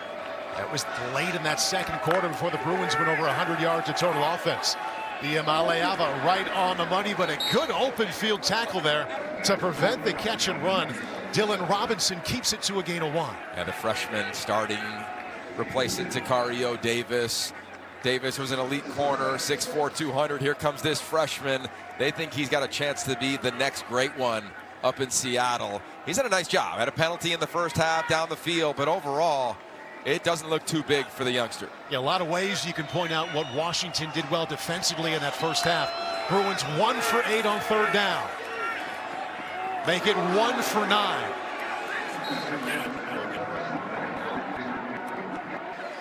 Say the guy that showed up in the first half is the one forcing Nico Imaliava to throw it early, and it's the linebacker Jacob Manu. This is the Southern California native. This is going to be the final time he plays until they get to the bowl season. And the way that he's rushing, the way that he's impacting the pocket, it's really impressive. And you could see him forcing Imaliava throw it a hair early, and he's missed a few times today. Will Carroll did not expect to be out this early. Funky formation here for their first punt of this third quarter. Low. Roebuck with a great chance on the dead run, but a nice tackle there to prevent him from getting into that full sprint. Nonetheless, Huskies will begin in excellent shape here to start this third quarter offensively.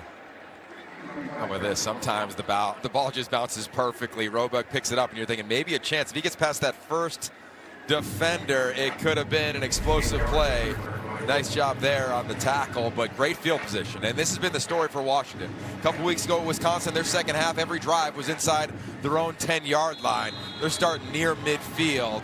This is a bonus, and I think for Washington coming out of the half, Jed talked about it to Caroline, they've got to get these playmakers involved. Their receiving core only 26 yards of total offense.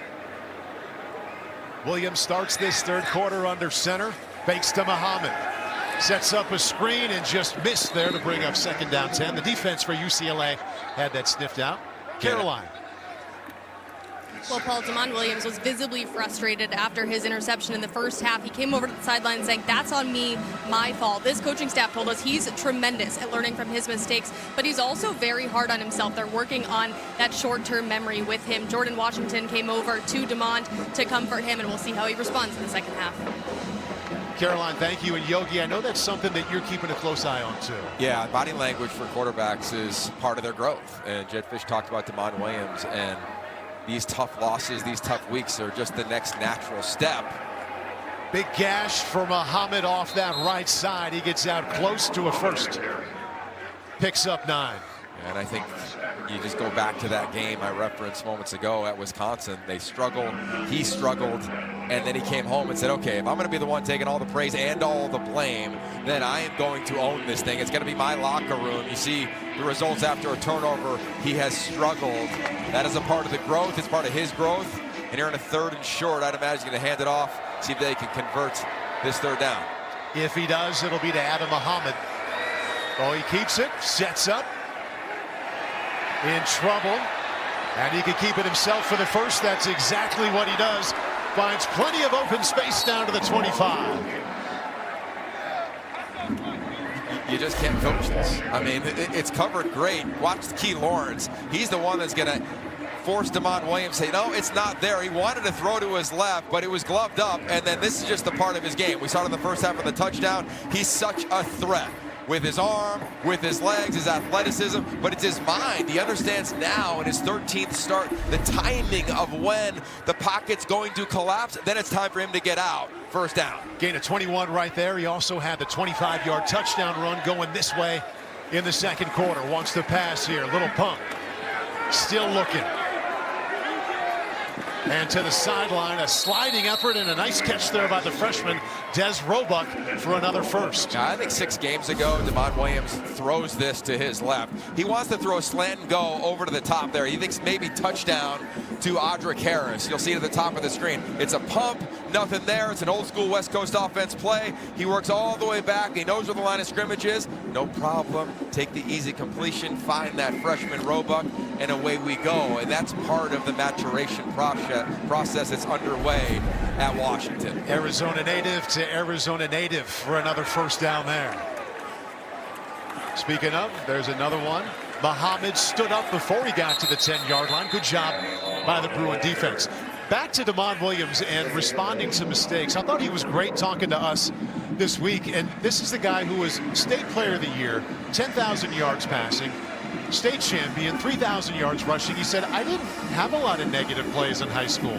I didn't get blamed for losses because I wasn't responsible for too many. So this is kind of new territory for me. Yeah, and that happens to every elite player. And I think that's just, you got to wear those scars. You got to have those scars. And in the Big Ten, on the road, he's had to deal with those. We'll see in the tight red zone. I'd imagine he's going to work through his slot wide out here. Keeps it himself, a run all the way. Inside the 10, touchdown Williams!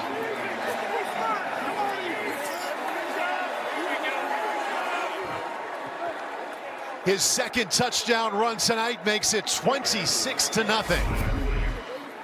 This is a really nice job. He sees the coverage, all the numbers on this side, so he says, I'm going to run it here to where we have the advantage with our wide receivers, our tight ends. Gets a great block from 88. Moore, a great kick-out block from Finau, his left guard, and he's untouched into the end zone, and that is the duality of his game. He's got the ability at the line of scrimmage to say, do I like the coverage? No, I don't, so we're going to run it. I'm going to keep it. I go to my left for 6. Grady Gross, extra points. Washington was better in the second quarter than they were in the first. Start the second quarter. On this third quarter, even better. They get a stop on defense. And Demont Williams with that touchdown right there. Huskies in control, leading by 27. There's no going back. Please, where'd you get that? Rated PG, in theaters now. From the network that brought you The Office and Parks and Rec comes an all-new episode of TV's Feel Better comedy, St. Denis Medical, Monday on NBC and Peacock. Now Washington feeling better as this game gets longer. 27-0. They just scored on the first drive of this third quarter. Demont Williams with his second touchdown run of the night. Huskies having their way here in Pasadena.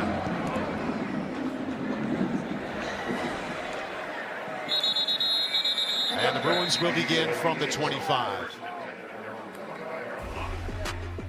Tough times, yes, for sure, in Westwood for UCLA. Fired head coach Deshaun Foster after that 0-3 start where they showed just very few signs of life. They promoted Tim Skipper. Second year in a row as the interim head coach. Did it at Fresno State last year. Then they got hot. Won 3 games in a row. The signature moment right there. Knocking off then number 7 Penn State right here at the Rose Bowl. Then they came back down to earth quite a bit. 3 losses in a row coming into the night. And now down 27-0. To Washington. Anthony Frias, decent game there out to the 30.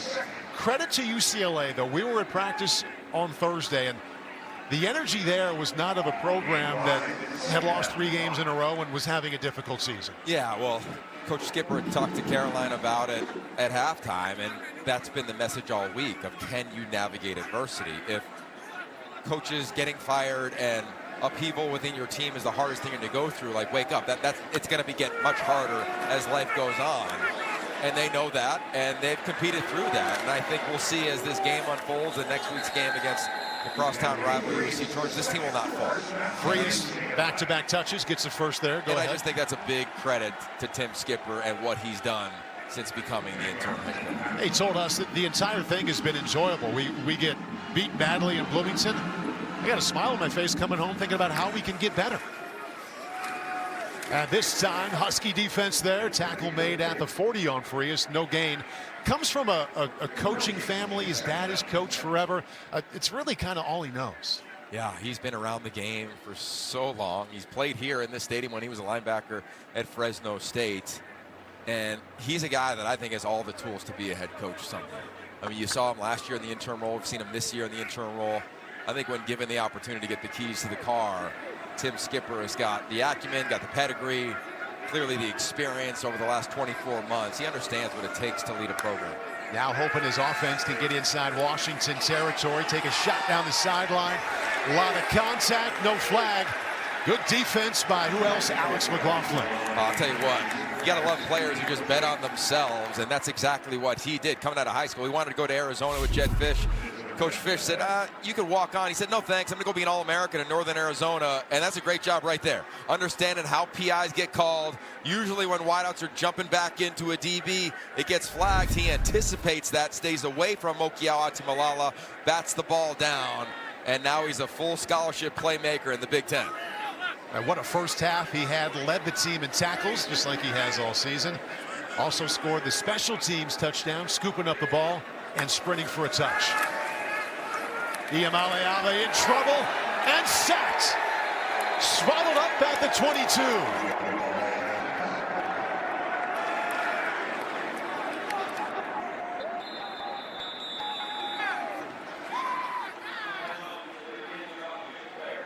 And that injured player, you see it as well, is Iamaleava.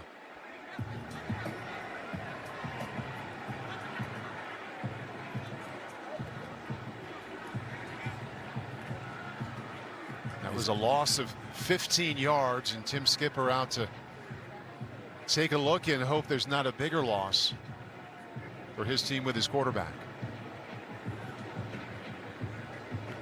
He's such a tough player.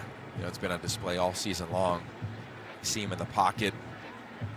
There's a little twist up front. Pressure coming from the edges. The freshman Devin Hyde.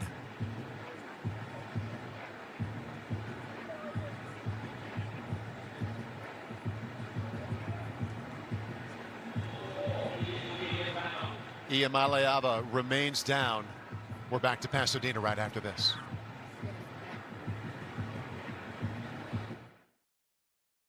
Nico Iamaleava did get up and walk off under his own power, did head right into the medical tent there. We take a look here at the sack, and you'll notice the helmet to helmet.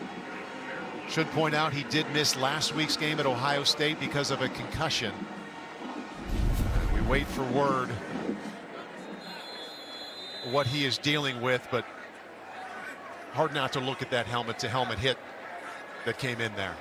Yeah, he's been under siege the entirety of the night ever since that first drive, and a collision right there as well.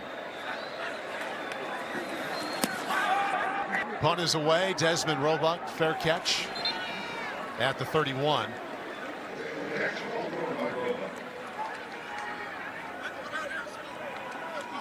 And Demond Williams, his numbers aren't huge, aren't that of someone who's leading the Big Ten in total offense, but he has come up with just enough big plays, especially on the ground, to remind you of who he is. Well, you saw the highlight reel one in the first half, and then I think on the first drive of the third quarter, I'm sure he heard the message that we heard from Jed Fish prior to halftime of too many missed opportunities out on the field. And I think it's fair. It's not an excuse, but it's fair. Denzel Boston, one of the top receivers in America, not going. Raiden Weinsbright, his freshman target at wide receiver, not going. This offensive line has been a mishmash the last couple of weeks. So he's been navigating the bunch, but he's responded.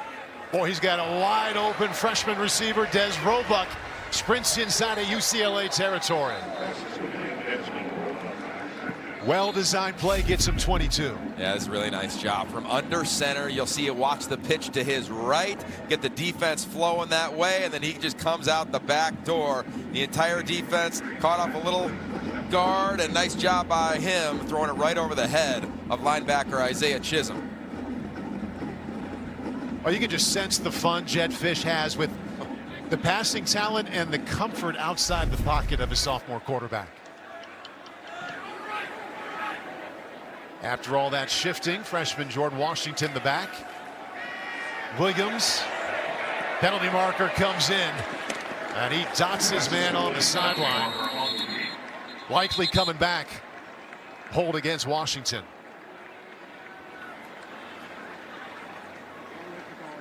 Holding, offense, number 4, 10-yard penalty, first down. Yeah, that's going to be Jordan Washington. See it right there, right in the middle of your screen, up against Anthony Jones, a defensive end at 265 pounds. Washington at 185 pounds. The only way to slow him down, sometimes you think you grab him, but that's where Demond Williams' athleticism comes in, and that'll be a lesson that Washington will learn as his quarterback gets out the pocket. Just kind of trust that he can make that type of play with his legs. Washington back home to Los Angeles from Long Beach, like so many Huskies this year and throughout the years from Southern California. That wiped out an 18-yard gain. Gets him out just before the 50-yard line. So DeMond Williams rushing the ball has certainly had his moments. Yeah, he's been impressive a bunch of different ways. Again, he wins with his legs, with his arm, but really with his mind. And when you're playing a dual threat quarterback, you're trying to trick him all game long. But DeMond Williams, his intelligence is winning right now at the quarterback position. He understands where defenders are dropping, where there are holes, and he knows the type of athlete he is. That was a beautiful example. Too many defenders to his right. He audibles to the run to his left, untouched into the end zone. And we're watching the growth of a young quarterback continue to happen here in college football. Look at that deep drop, sets up, takes a shot. Wide open receiver, and inside the 10, Chris Lawson. First time targeted today, gets 42 yards. Jed Fish, after an explosive play, they love to line up as quickly as possible, trying to keep that defense in the same personnel grouping. Boy, that was deeper than a 10-yard drop, and he just stepped into it. And wonderful work by Chris Lawson coming back to catch that in traffic.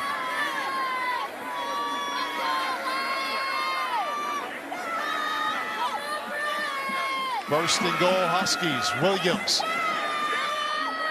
escapes, flag comes in, and he skips into the end zone, but we'll have to check on the flag. Yeah, this is coming back. This is a holding on the offensive line, and they're frustrated. They know it as well. Holding, offense, number 50, 10-yard penalty, first down. Left tackle, the senior Carver Willis. And you'll see him right here, matched up against Jacob Busick. I thought the hold was on the inside at the left guard. Regardless, might have been 2 holds on that play for the offensive line. But what a play. You talked about the deep drop from DeMond Williams. This is big time. You usually want to be about 7-8 yards. He's about 12-14 yards. They just absolutely lets it rip. And to your point, the freshman Chris Lawson, nice job of tracking the ball in the air, coming back, making a play. Only his 7th catch on the year, now under center with Muhammad behind him. Williams gonna throw it again. Looking, open man, robot, touchdown Huskies!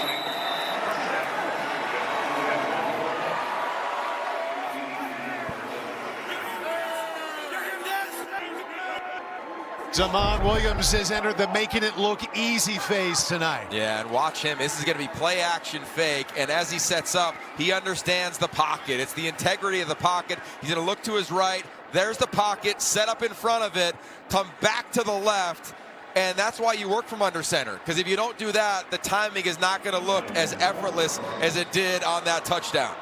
Getting under center is something he didn't do in high school. We talked to the coaches this week. He's kind of a natural. It wasn't too much of an issue for him. I think he's a natural at pretty much everything. Williams coming alive through the air on that drive. A perfect 4 out of 4. 83 yards and a touchdown. Little over 5 minutes left in the third quarter here in Pasadena. Huskies extend that lead to 34-0.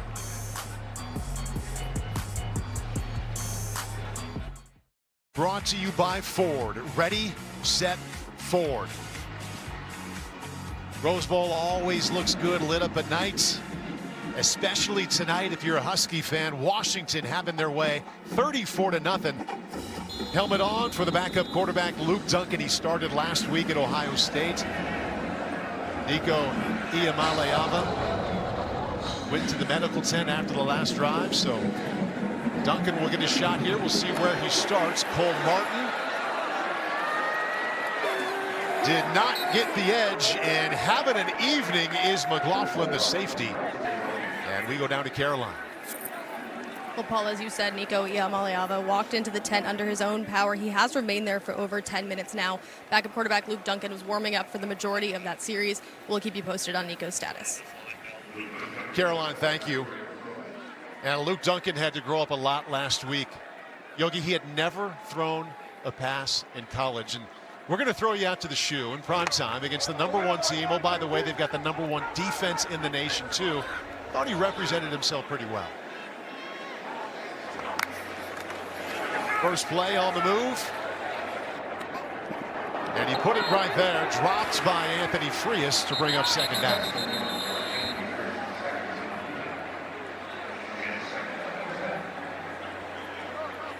And also a penalty marker is down. Ineligible receiver downfield. Offense, number 71. 5-yard penalty. First down. Tough start for Luke Duncan. Jerry Neuheisel not calling plays. Correction. The foul was declined. It will be second down. And talking to Jerry this week at the end of the week, Yogi, you could tell he was proud of what Luke did last week in Columbus, too. Yeah, I mean, add on to the list you just read off there. He learned 24 hours before the game that he was going to be the guy against Ohio State. Luke Duncan, his first half, looked like a guy who never started in college football. The second half, he was pretty efficient, checking the ball down, getting out of his hand. Decent pickup there across the 20-yard line. Zach Durfee, a big hit at the end. And some extracurriculars and a late flag. Flags have certainly picked up as this game has gotten longer.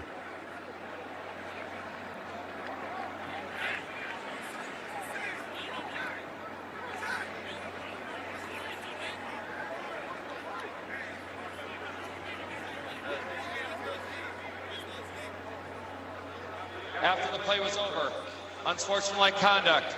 Defense, number 23. 15-yard penalty from the end of the run. Automatic first down. Freshman. That's number 23's first unsportsmanlike conduct foul of the game. Freshman linebackers Adrius Rainey Saleh didn't think that would be the first time we brought him up because of a penalty, because he has been playing some ball. Yeah, he's such a talented young player. Ooh. And there he is. Yep. Hands to the face of Ruben Unije. And Saleh's a big guy, 6'3", 225. Unije is a lot bigger. Duncan gives Berger, nothing there. And this UCLA offense, they started out pretty well, Yogi. 51 yards on the first drive. Didn't get them points, but it was encouraging. 8 drives since, 53 total yards. Well, I think part of that is a self-inflicted negative, right? You got the 2 turnovers. The other part, you got to give credit to Ryan Walters and this defense. That first drive, Imaliava had his longest play of the night in terms of, am I going to go to my first read? No, I'm going to utilize my legs. There's been nothing for his legs in between the tackles since that opening drive. So nice adjustment from the defensive coordinator. First down line is brought to you by T-Mobile. Duncan from the pockets has another one dropped. This one by his tight end, Jack Peterson. Yeah, and right now you just see the body language of UCLA, and clearly they're frustrated. It's been a frustrating season. It's frustrating when you see your starter, your alpha, go down, and Imaliava, and some uncharacteristic drops. One right there from Jack Peterson, one earlier from Frias. They got to find a way to push the ball down the field a little bit. If you get a first down, get a little mojo here. They've not been doing that on third down so far, converting just 1 out of 10 times. Again, Luke Duncan in at quarterback for Nico Iamaleava. Went to the medical tent after the last drive. They bring a blitz, gets rid of it, throws a strike.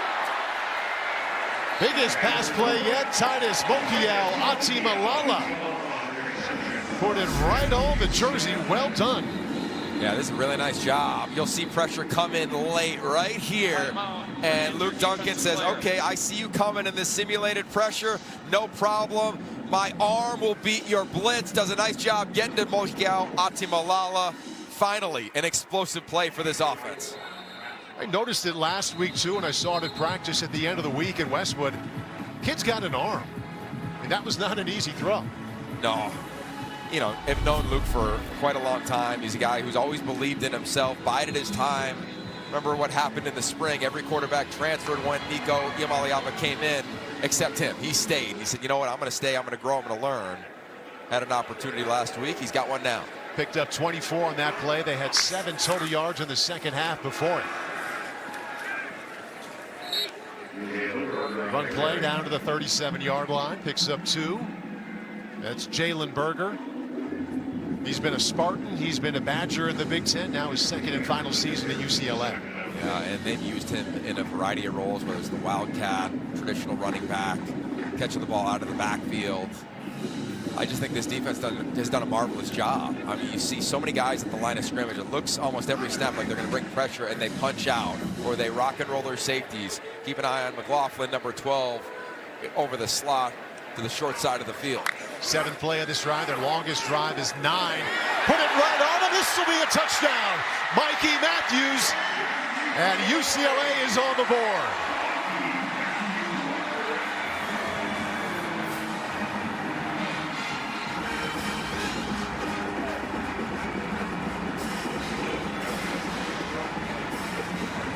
Luke Duncan ignites some offense. Yeah, let's take a look at our Walmart look from above.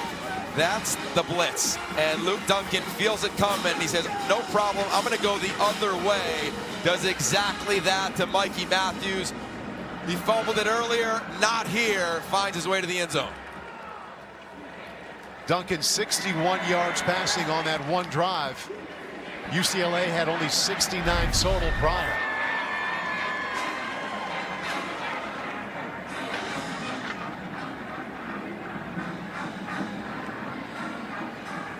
Mateen Begani showing patience here.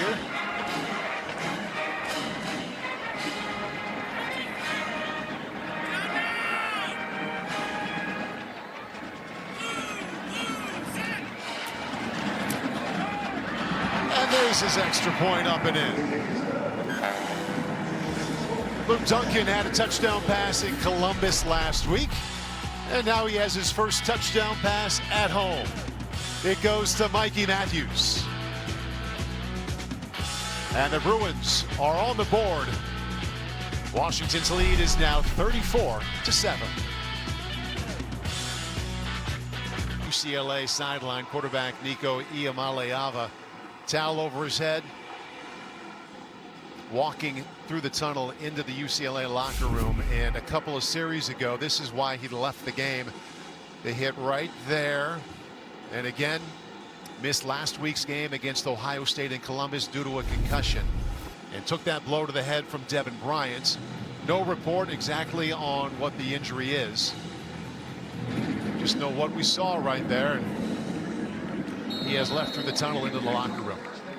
Yeah, you hope he obviously is okay. We said it off the top of the broadcast. Not only one of the most dynamic players at that position in the country, but also I think one of the most misunderstood players in the country. He's told us numerous times this fall, he came back to LA, he wanted to be around his family, he wanted to be around people that he knew, his comfort zone, came on back, and he's the one that when changes happened in Westwood and Deshaun Foster was let go, he's the guy that said, look, if you're in, you're in. If you're out, you can take off as well. They went on this little run that really took over college football for a couple weeks, Paul. Yeah. And he's a guy that I think is an alpha. He's got unique traits to him, obviously, with his legs and his dynamic ability to flick the ball down the field. So you hope he's all right. Damon Williams to throw again. Look at that pocket. Sets up. Well, he loves that freshman wideout, Desmond Roebuck. Good catch right there. He had the touchdown. This time he gets 12.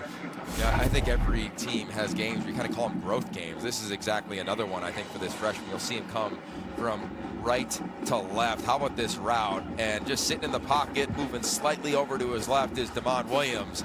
And we've seen Roebuck in the first half of the second half. He seems like a different player, much more comfortable player within this offense. At least 3 catches every Big Ten game so far. That was his 4th tonight. Adam Muhammad springs free inside of UCLA territory. Well done by the offensive line. And no Jonah Coleman a lot tonight. He doesn't have a carry, but I'll tell you what, Adam Muhammad, he looks the part, and he's going to get the attention of the Oregon Ducks next week because they're going to have to stop him in the run game. And I think even going back to Roebuck, it's one thing to be the number 2 receiver, the number 3 receiver, but when all of a sudden you got to be the guy, it is a different mentality, and I think we've seen him grow tonight. He's done very well there without Denzel Boston. Second game he's missed in a row with that ankle injury. Boy, they are letting him throw here in this quarter. Sets up, fires, another open man, and once again it's Roebuck. Having himself a night here in Pasadena. Yeah, as is Damon Williams. His comfort level in the pocket's impressive. Just watch his head as he drops back. He's going to scan the field. This is a true pro-style offense. 1, 2, 3, then come on back over the ball. Little old school West Coast concept right there, and that's his freshman. Understanding the depth, the timing. He's not the first read in the progression. He's the 3rd read. He sits, waits, gets vertical. Play action. Being chased off the back foot. Oh, that almost happened. Andre Jordan got in there late. Omari Evans, intended receiver. Nice job by Jordan. Tim Skipper often talks about those strain-type plays. This was one of them late. Demond Williams vibing a little bit right now, throws it up, and that late play. Great job breaking it up, because that was about to be a catch. How about that left arm right there from Jordan? That's impressive. First incompletion in the last 7 attempts for Demond Williams. Freshman Jordan Washington joins him in the backfield. Washington, space. O-line doing some work here. They'll set up inside the 20. The hardest part about being a young running back is being patient, because you're so used to being the fastest guy in high school. And how about the patience from this back? He's going to follow the right side of this offensive front. Really impressive. Wait, take a beat, assess what the offensive line does, then run right by Hockey Fee now. You say light a match off the backside of your interior offensive lineman. He did that. Got 17 on that one. Came into this night averaging at a little over 9 yards per carry. Give him another chance.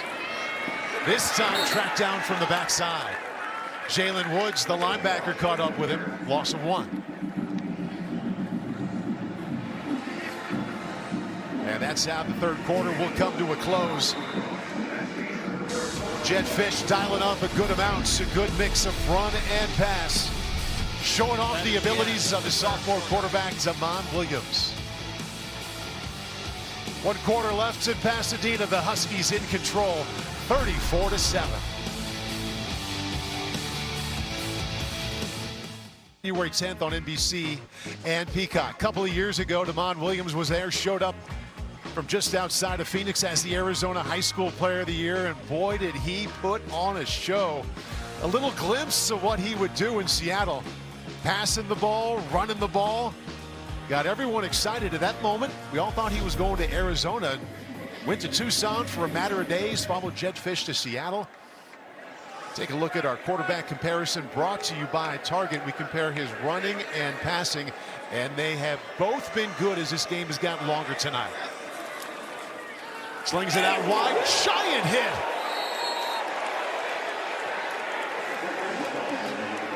My goodness, Kanye Clark. And timeout for an injured offensive player. Go down. Chris Lawson. Whoa. You hope he just got the wind knocked out of him. This play happened so fast. Clark saw it the whole time. Beats the wide receiver. Omari Evans.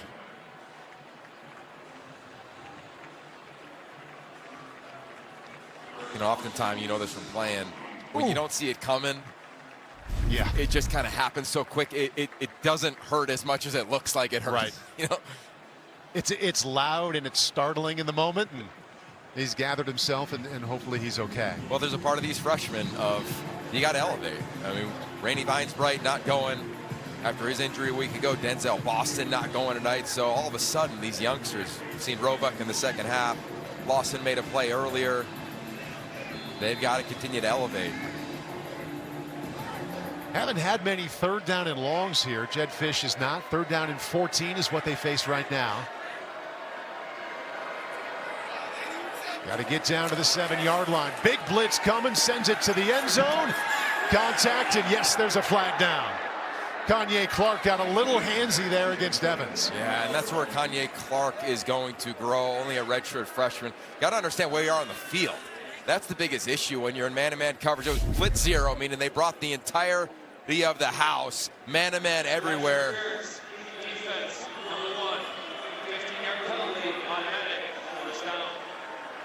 You got to just look back, and that's the part of the timing of where you are. It only comes with increased reps. He's practiced well. They wanted to give him reps tonight. I think I'll learn from that one.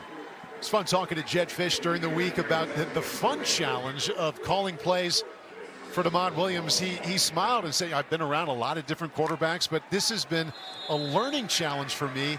It's new to coach someone with this type of skill set. Yeah, basically he can make any potentially bad call look really good. Make it a good one. Jonah Coleman just gets to the 5-yard line. We got some. And we got a late flag there pushing. 2 more flags coming out in the end zone. Yeah, and that's Omari Evans. He was blocking a UCLA defender all the way into the end zone. They got into it. And then somebody on UCLA's side, it might have been Key Lawrence, he came over and gave it a late shove. And you hate to see this late in the game with so much frustrations from UCLA, and I'm sure the receiving core of UW trying to make up for the collision a couple snaps ago. 5 flags on 1 play. And here's where it all started. It's Evans and Clark. Competitive on the edge, and it's here late at the end. You can't stand over somebody. After the play was over, unsportsmanlike conduct, offense number 5. Also after the play was over, unsportsmanlike conduct, defense number 4. Those fouls offset, the down counts, 2nd down. That is number 5 and number 4's first unsportsmanlike conduct fouls of the game. Omari Evans for Washington and the safety Key Lawrence right there. Yeah, you haven't seen the frustration spill over at all for UCLA since Tim Skipper's been the interim head coach. And that was a concern. Coming in, no bowl eligibility as an option. And that's why he said, hey, can you just navigate adversity as a team? That's the task. They got to finish clean here in the 4th quarter. Jonah Coleman is the tailback. He has 35 career touchdowns.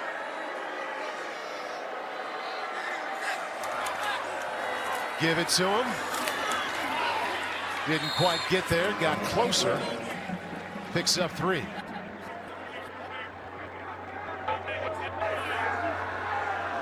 This is the part of the tight red zone you see Washington bringing in their tight ends, their big bodies.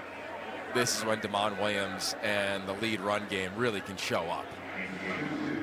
Washington has had offensive games like this at home. 6 touchdown drives last week against Purdue. They had 7 in their last home win against Illinois. They've not had a performance like this on the road. Yeah, and it was a big point of emphasis. And here comes an extra offensive lineman to the right of the screen. Coleman, patience, little power. Gets down to the 1. They brought in the freshman Champ Taulea as kind of a tight end, jumbo offensive lineman. And I'm curious to see what Jed Fish decides to do here. So far, back-to-back gives to Coleman. We'll see how close he gets here, but 13 touchdowns coming into this game, most for any running back in the Big Ten. Maybe they're targeting him, getting him up to 14. UCLA's got to get off the field. Williams to Coleman, stood up. And the extra effort.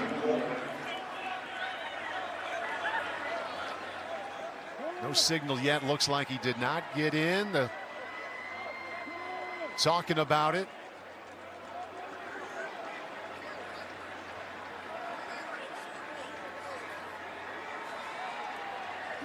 The ruling on the field was the runner was down short of the goal line. Turnover on downs. Didn't make it. What a stop. I thought he got in from up here, but looked to be short. And how about the fight of these Bruins? Well, I'm sure we'll look at that one again. Probably a handful of times. The ruling on the field that the runner was down short of the goal line is under further review.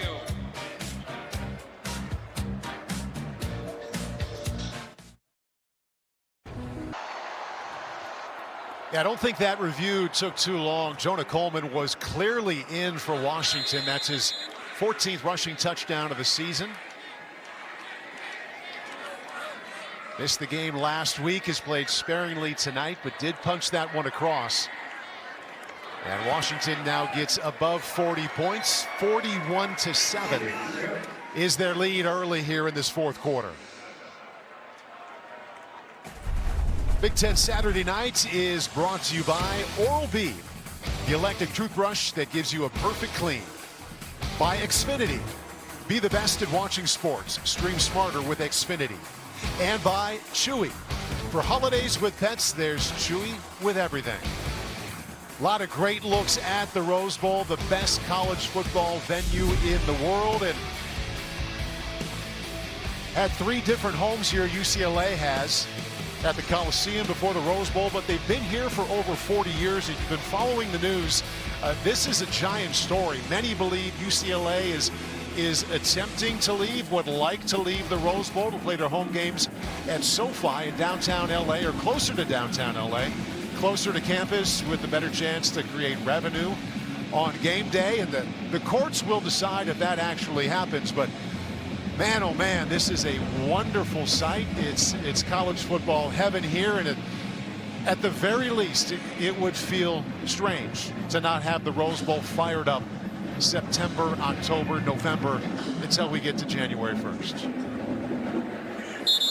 I think just talking to fans and people as we came into the stadium today, or people down on the field, there's such nostalgia here. I mean, you know, you drove out here when you were 10 years old to see the Rose Bowl. Yeah. I've been coming to the Rose Bowl since 2003 on New Year's Day, coached in 4 of these in the regular season.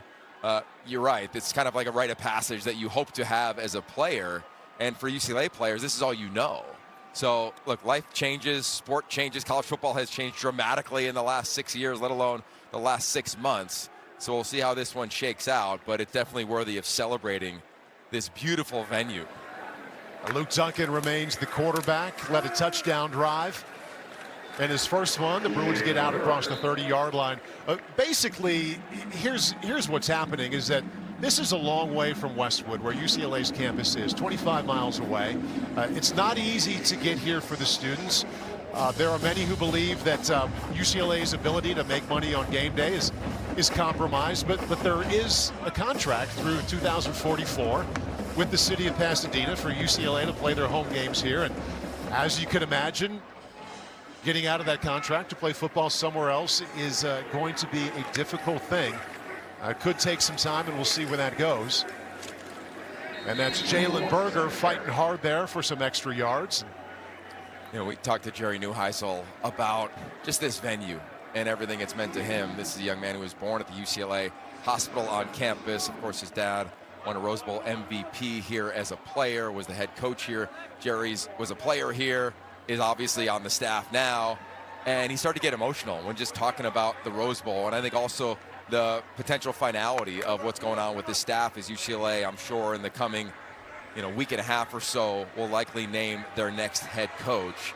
And you can just feel it. Anybody who's adorned these colors, so proud of this place. And they also understand that college football is continually ebbing and flowing. So we'll see how it shakes out. Follow all the legalese, I'm sure, in the coming months. But make no mistake about it, I don't think there's many college football fans in the world, Paul, that would say this is the mecca of college football. And I get that it's not going to be hosting the national championship every year. But, man, a lot of people can make an argument. I think not many would argue it if you said they should host the national championship here every single season. I thought Tim Skipper summed it up well. He said, I've been here as a player way back in the day, been here as an opposing coach, been here as the interim head coach, and every time I pull up, it feels magical. I've been here a number of times myself, and the same feeling when you pull up and see it. Roebuck. Oh, he fumbled the ball. Scooped up. Touchdown, Bruins.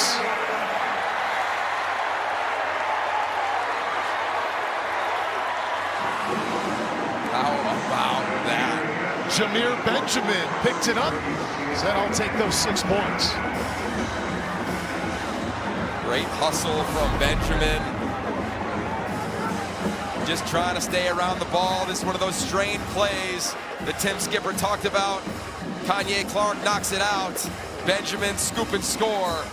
And this special teams, I'll tell you what, all season long they've made plays. Earlier this game, they had one didn't go their way.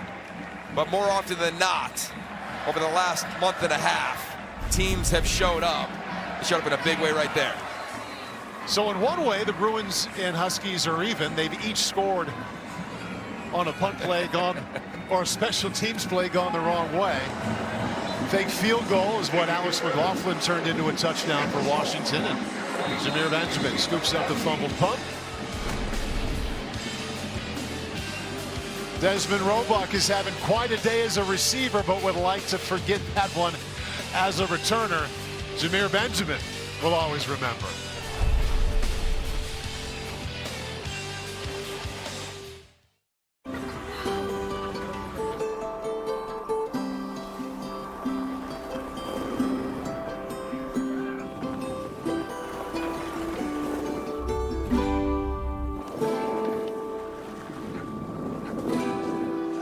Find something extraordinary at the Genesis Signature event. Now is the best time to enjoy exclusive offers. Get 1.99% APR for 60 months on select Genesis vehicles. Exclusively at your local Genesis retailers. Black Friday football on Prime is back. The Bears, the Eagles. Black Friday football, Bears, Eagles, only on Prime. Yeah, well, you look at how the game started. No Denzel Boston, no Raiden Vinesbright, not sure about Jonah Coleman, and he just missed on some throws early on that he's made the majority of this season. You know that's been a story on the road for this Washington team over the last 2 seasons. But in the second half, said, no, that's not me anymore. And you saw the growth on the road against this defense. And you saw from under center, from the pocket, finding his playmakers down the field. And I think that's the story. These young wide receivers really elevate. We said it earlier. It's one thing to be the third receiver, the second receiver. But when 1 and 2 are out, and you got to be 1, and you're Desmond Roebuck, you're Amari Evans, you got to elevate. And I think in the second half, we saw those two, Chris Lawson, all elevate without having their top 2 guys. Yeah, Roebuck 5 catches, 79 yards. Chris Lawson had a massive catch inside the 10-yard line earlier. They have been letting Damon, I say they, I mean Jed Fish calling plays, letting him throw with this lead here. Yeah, well, look, I think time on task. It's only his 13th game, and we know what next week is. It's the rivalry game against the Oregon Ducks at home. So can you finish this thing off? And maybe there's little things, whether it's footwork, trusting the pocket. I just say this for Jed Fish, and he knows it more than all of us up here. Keep him protected. Make sure he doesn't take any unnecessary hits.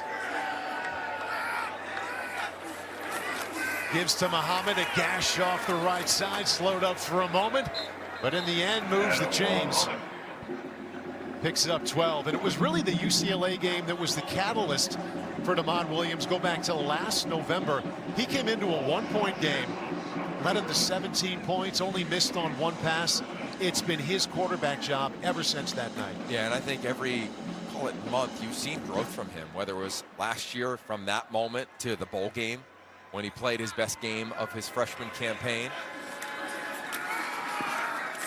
Muhammad kicks it out this time and spins inside the 40. And I'd say the same thing for this season. Take a look back to last year and Damon Williams. This was in this very game. To your point, it was a tight one. And they put him in. All of a sudden, he engineered a couple scores in the second half. And all of a sudden, it was a big win for UW. And they needed this win. 31-19. And Jed Fish said, look, it's a growth position. He knows it better than anybody. He's coached so many talented quarterbacks, all different shapes and sizes. He said Damon Williams is the most talented he's ever been at his age this past spring. And we're looking at this talent continue to take major steps. And they give it to Harris around the right side. He's still rolling. Pardon me, that's Amari Evans with the end around. Former Penn Stater picks up another first down. And it wasn't like Damon came out of nowhere. He had played in every single game, backing up Will Rogers.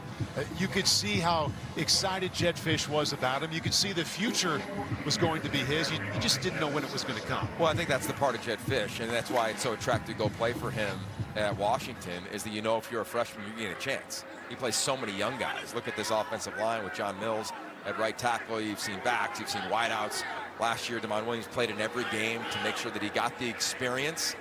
Jed Fish does not want to live in the portal at the quarterback position. He wants to find it, identify it, and develop it. Setting up, deep drop. Plenty of time to survey, and plants it right on his top wideout tonight, Desmond Roebuck.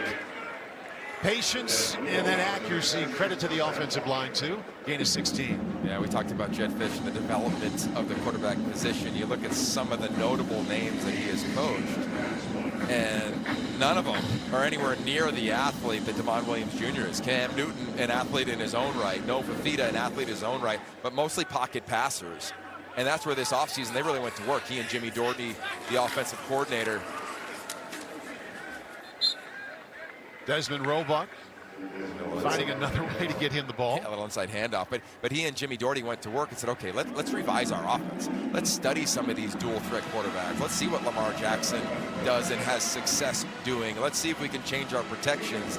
Like he echoed with us earlier this week, he'll call plays at times knowing that there's natural running lanes, knowing that his quarterback can make him right. And I just love that he's trained from under center, because it just develops the timing mechanism in between your ears of when the rush is going to get there and find you, when to get rid of the ball. We'll come back to that thought in a moment. Adam Muhammad flirting with a 100-yard game, which would be his first. And gets inside the 25, picks up a couple yards. But I find it so fun when we're out on this tour, we get to talk to the coaches. When the guys who are clearly confident, they know what they're doing, find a reason to go out and learn some more. And you mentioned the specific dual threat type of quarterback that Demond is. Okay, let's go out and watch film of other guys who can pass and run it really well. How can we be better with this guy? And you can just see he's enjoyed that learning. Well, it's the best part of coaches who are really confident in their stuff, saying, hey, I love my scheme, but I'm not married to it. I'm married to the players that we have. And for Washington, we've seen it on both sides of the ball develop for Ryan Walters defensively, midseason, and of course, Jedd Fisch with this man at quarterback. Williams finds a tight end, first down, and then some. Decker DeGraff comes home to Los Angeles and puts 6 on the board.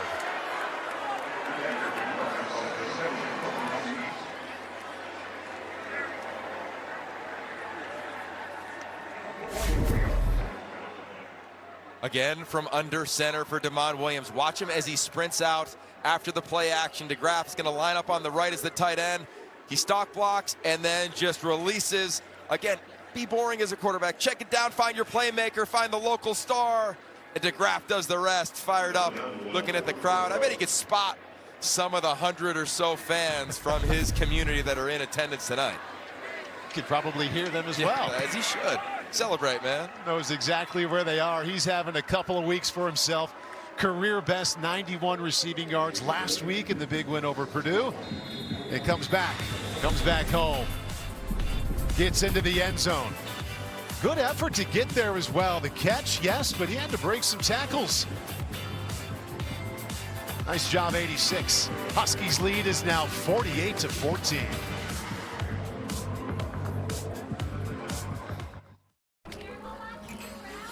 That's a lot of friends. Yep, number 86 is their guy. From San Dimas, about an hour away from Pasadena right here, and they loved the moment that just happened. Williams to DeGraff, touchdown Washington. Now, he's not smiling right now, but he had lots of smiles moments ago.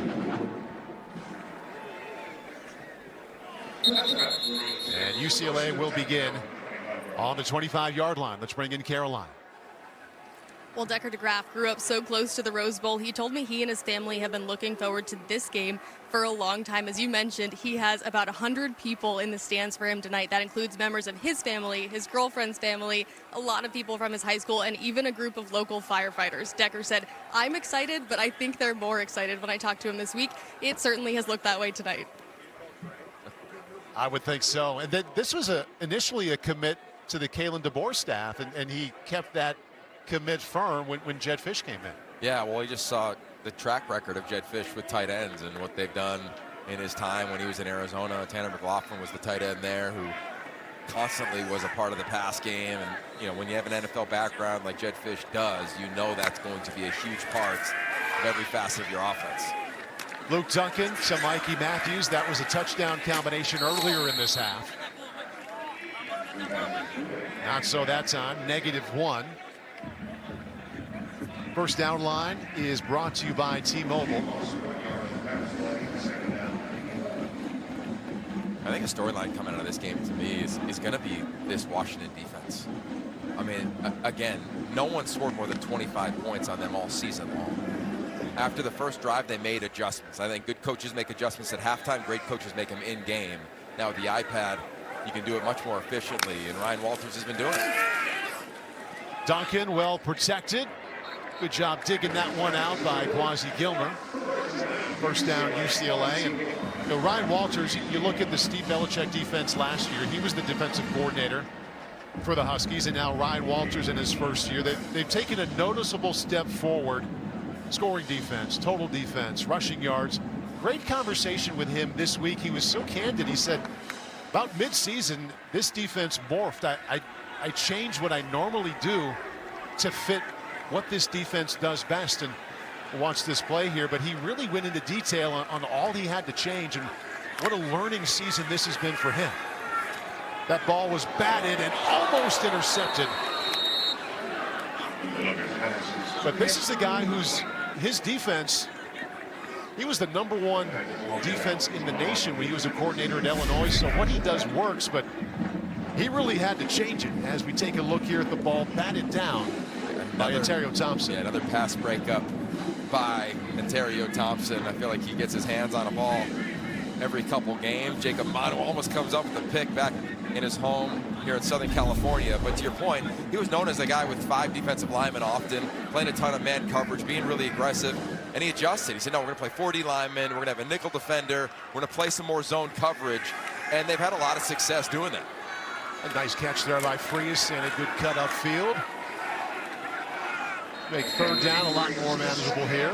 And just in addition to that, and how many times have we heard it when head coaches are no longer head coaches, they go back to the coordinator position and where they made their name, they fall back in love with the game even more because they went from administrative duties, all the things that have happened in college football, Ryan Walters had to manage. He is no longer at Purdue. He gets the opportunity to head west. His family lives up in Seattle. He's absolutely loved that time there, and he should, because his defense has only gotten better as time has gone on. And he's got some freshmen. Now, they'll be tested next week against Dante Moore and this offense of the Oregon Ducks. But there's no reason to think that this defense shouldn't make plays once again. See what they come up with here on 3rd down and 4. Duncan had it tipped one more time. Defensive line for the Huskies doing a nice job of getting those hands up. That's one of those freshmen right there. Rylan Dillard Allen. I haven't said his name a ton tonight, but they've got some youth, right? The corner and Dylan Robinson starting tonight. And again, you just kind of project forward. Yep, there's Thompson again. And he's so impressive with his hands. And they got a hand fighting specialist, Ben Kramer. He's always working on the little things with guys with their hands. And Ontario Thompson, I think he's one of the most improved players on their defensive front this season. Down 34 inside of 5 minutes. Why not go for it? Need 4 here to keep this one alive. Off the back foot, sends it down the sideline. Nowhere near the intended receiver, and that's a turnover on downs.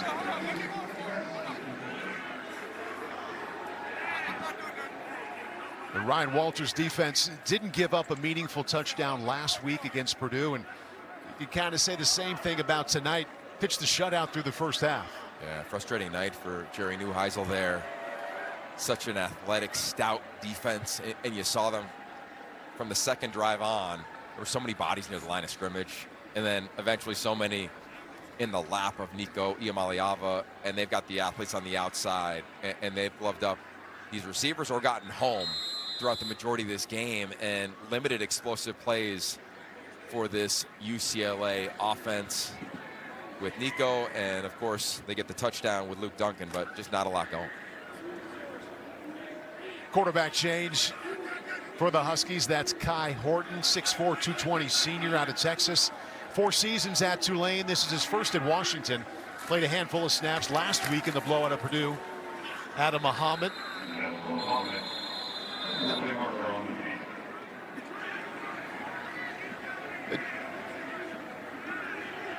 Do have a penalty marker down. Personal foul, face mask, defense, number 95. 15-yard penalty from the end of the run. Automatic first down. And that goes against UCLA's Jalen Hargrove. There's that left hand. Easy call. There's Adam Muhammad. close to that 100-yard mark. I've been saying that for a while. Yeah, In this fourth quarter. He's 3 away. I got a feeling they're trying to get it for him before they take him out. Well, they got Jonah Coleman the touchdown earlier in this quarter. See if they can get Muhammad up over.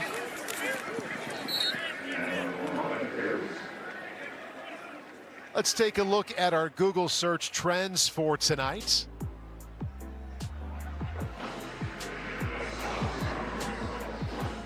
Best college football stadium, and most people think of the Rose Bowl when that comes up. I know it's certainly the top of my list. The Huskies have enjoyed their time here. A little bit of a slow start, but they have been racing ever since. 49 points last week, now 48 tonight. Good patience there by Muhammad, and that'll do it. First time he's over 100 yards in his career. Sophomore out of Glendale, Arizona, gets 10.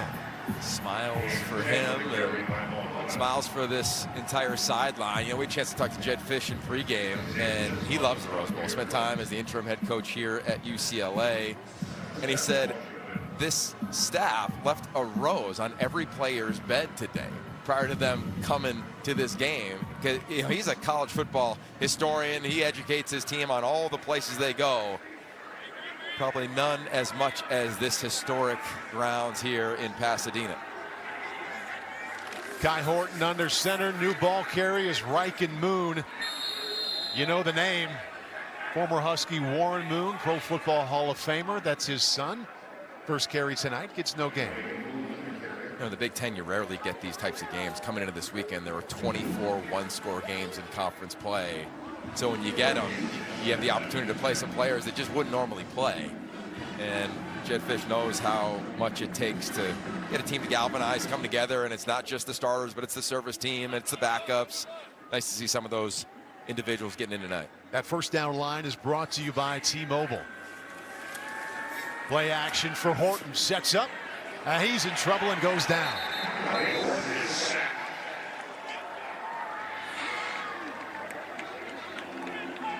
Loss of 9 there.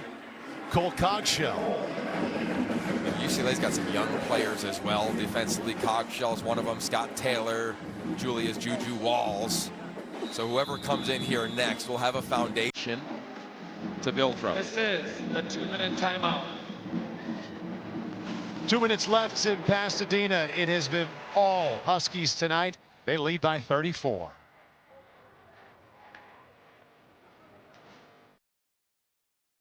That are open and start to speculate. One domino is down. James Franklin goes from Penn State to Virginia Tech, but look at these major jobs that are still open, at least for now. We wonder who will step into those pretty big brands there, as Washington's offense remains on the field for, as it relates to the UCLA job. Right now, interim head coach is Tim Skipper.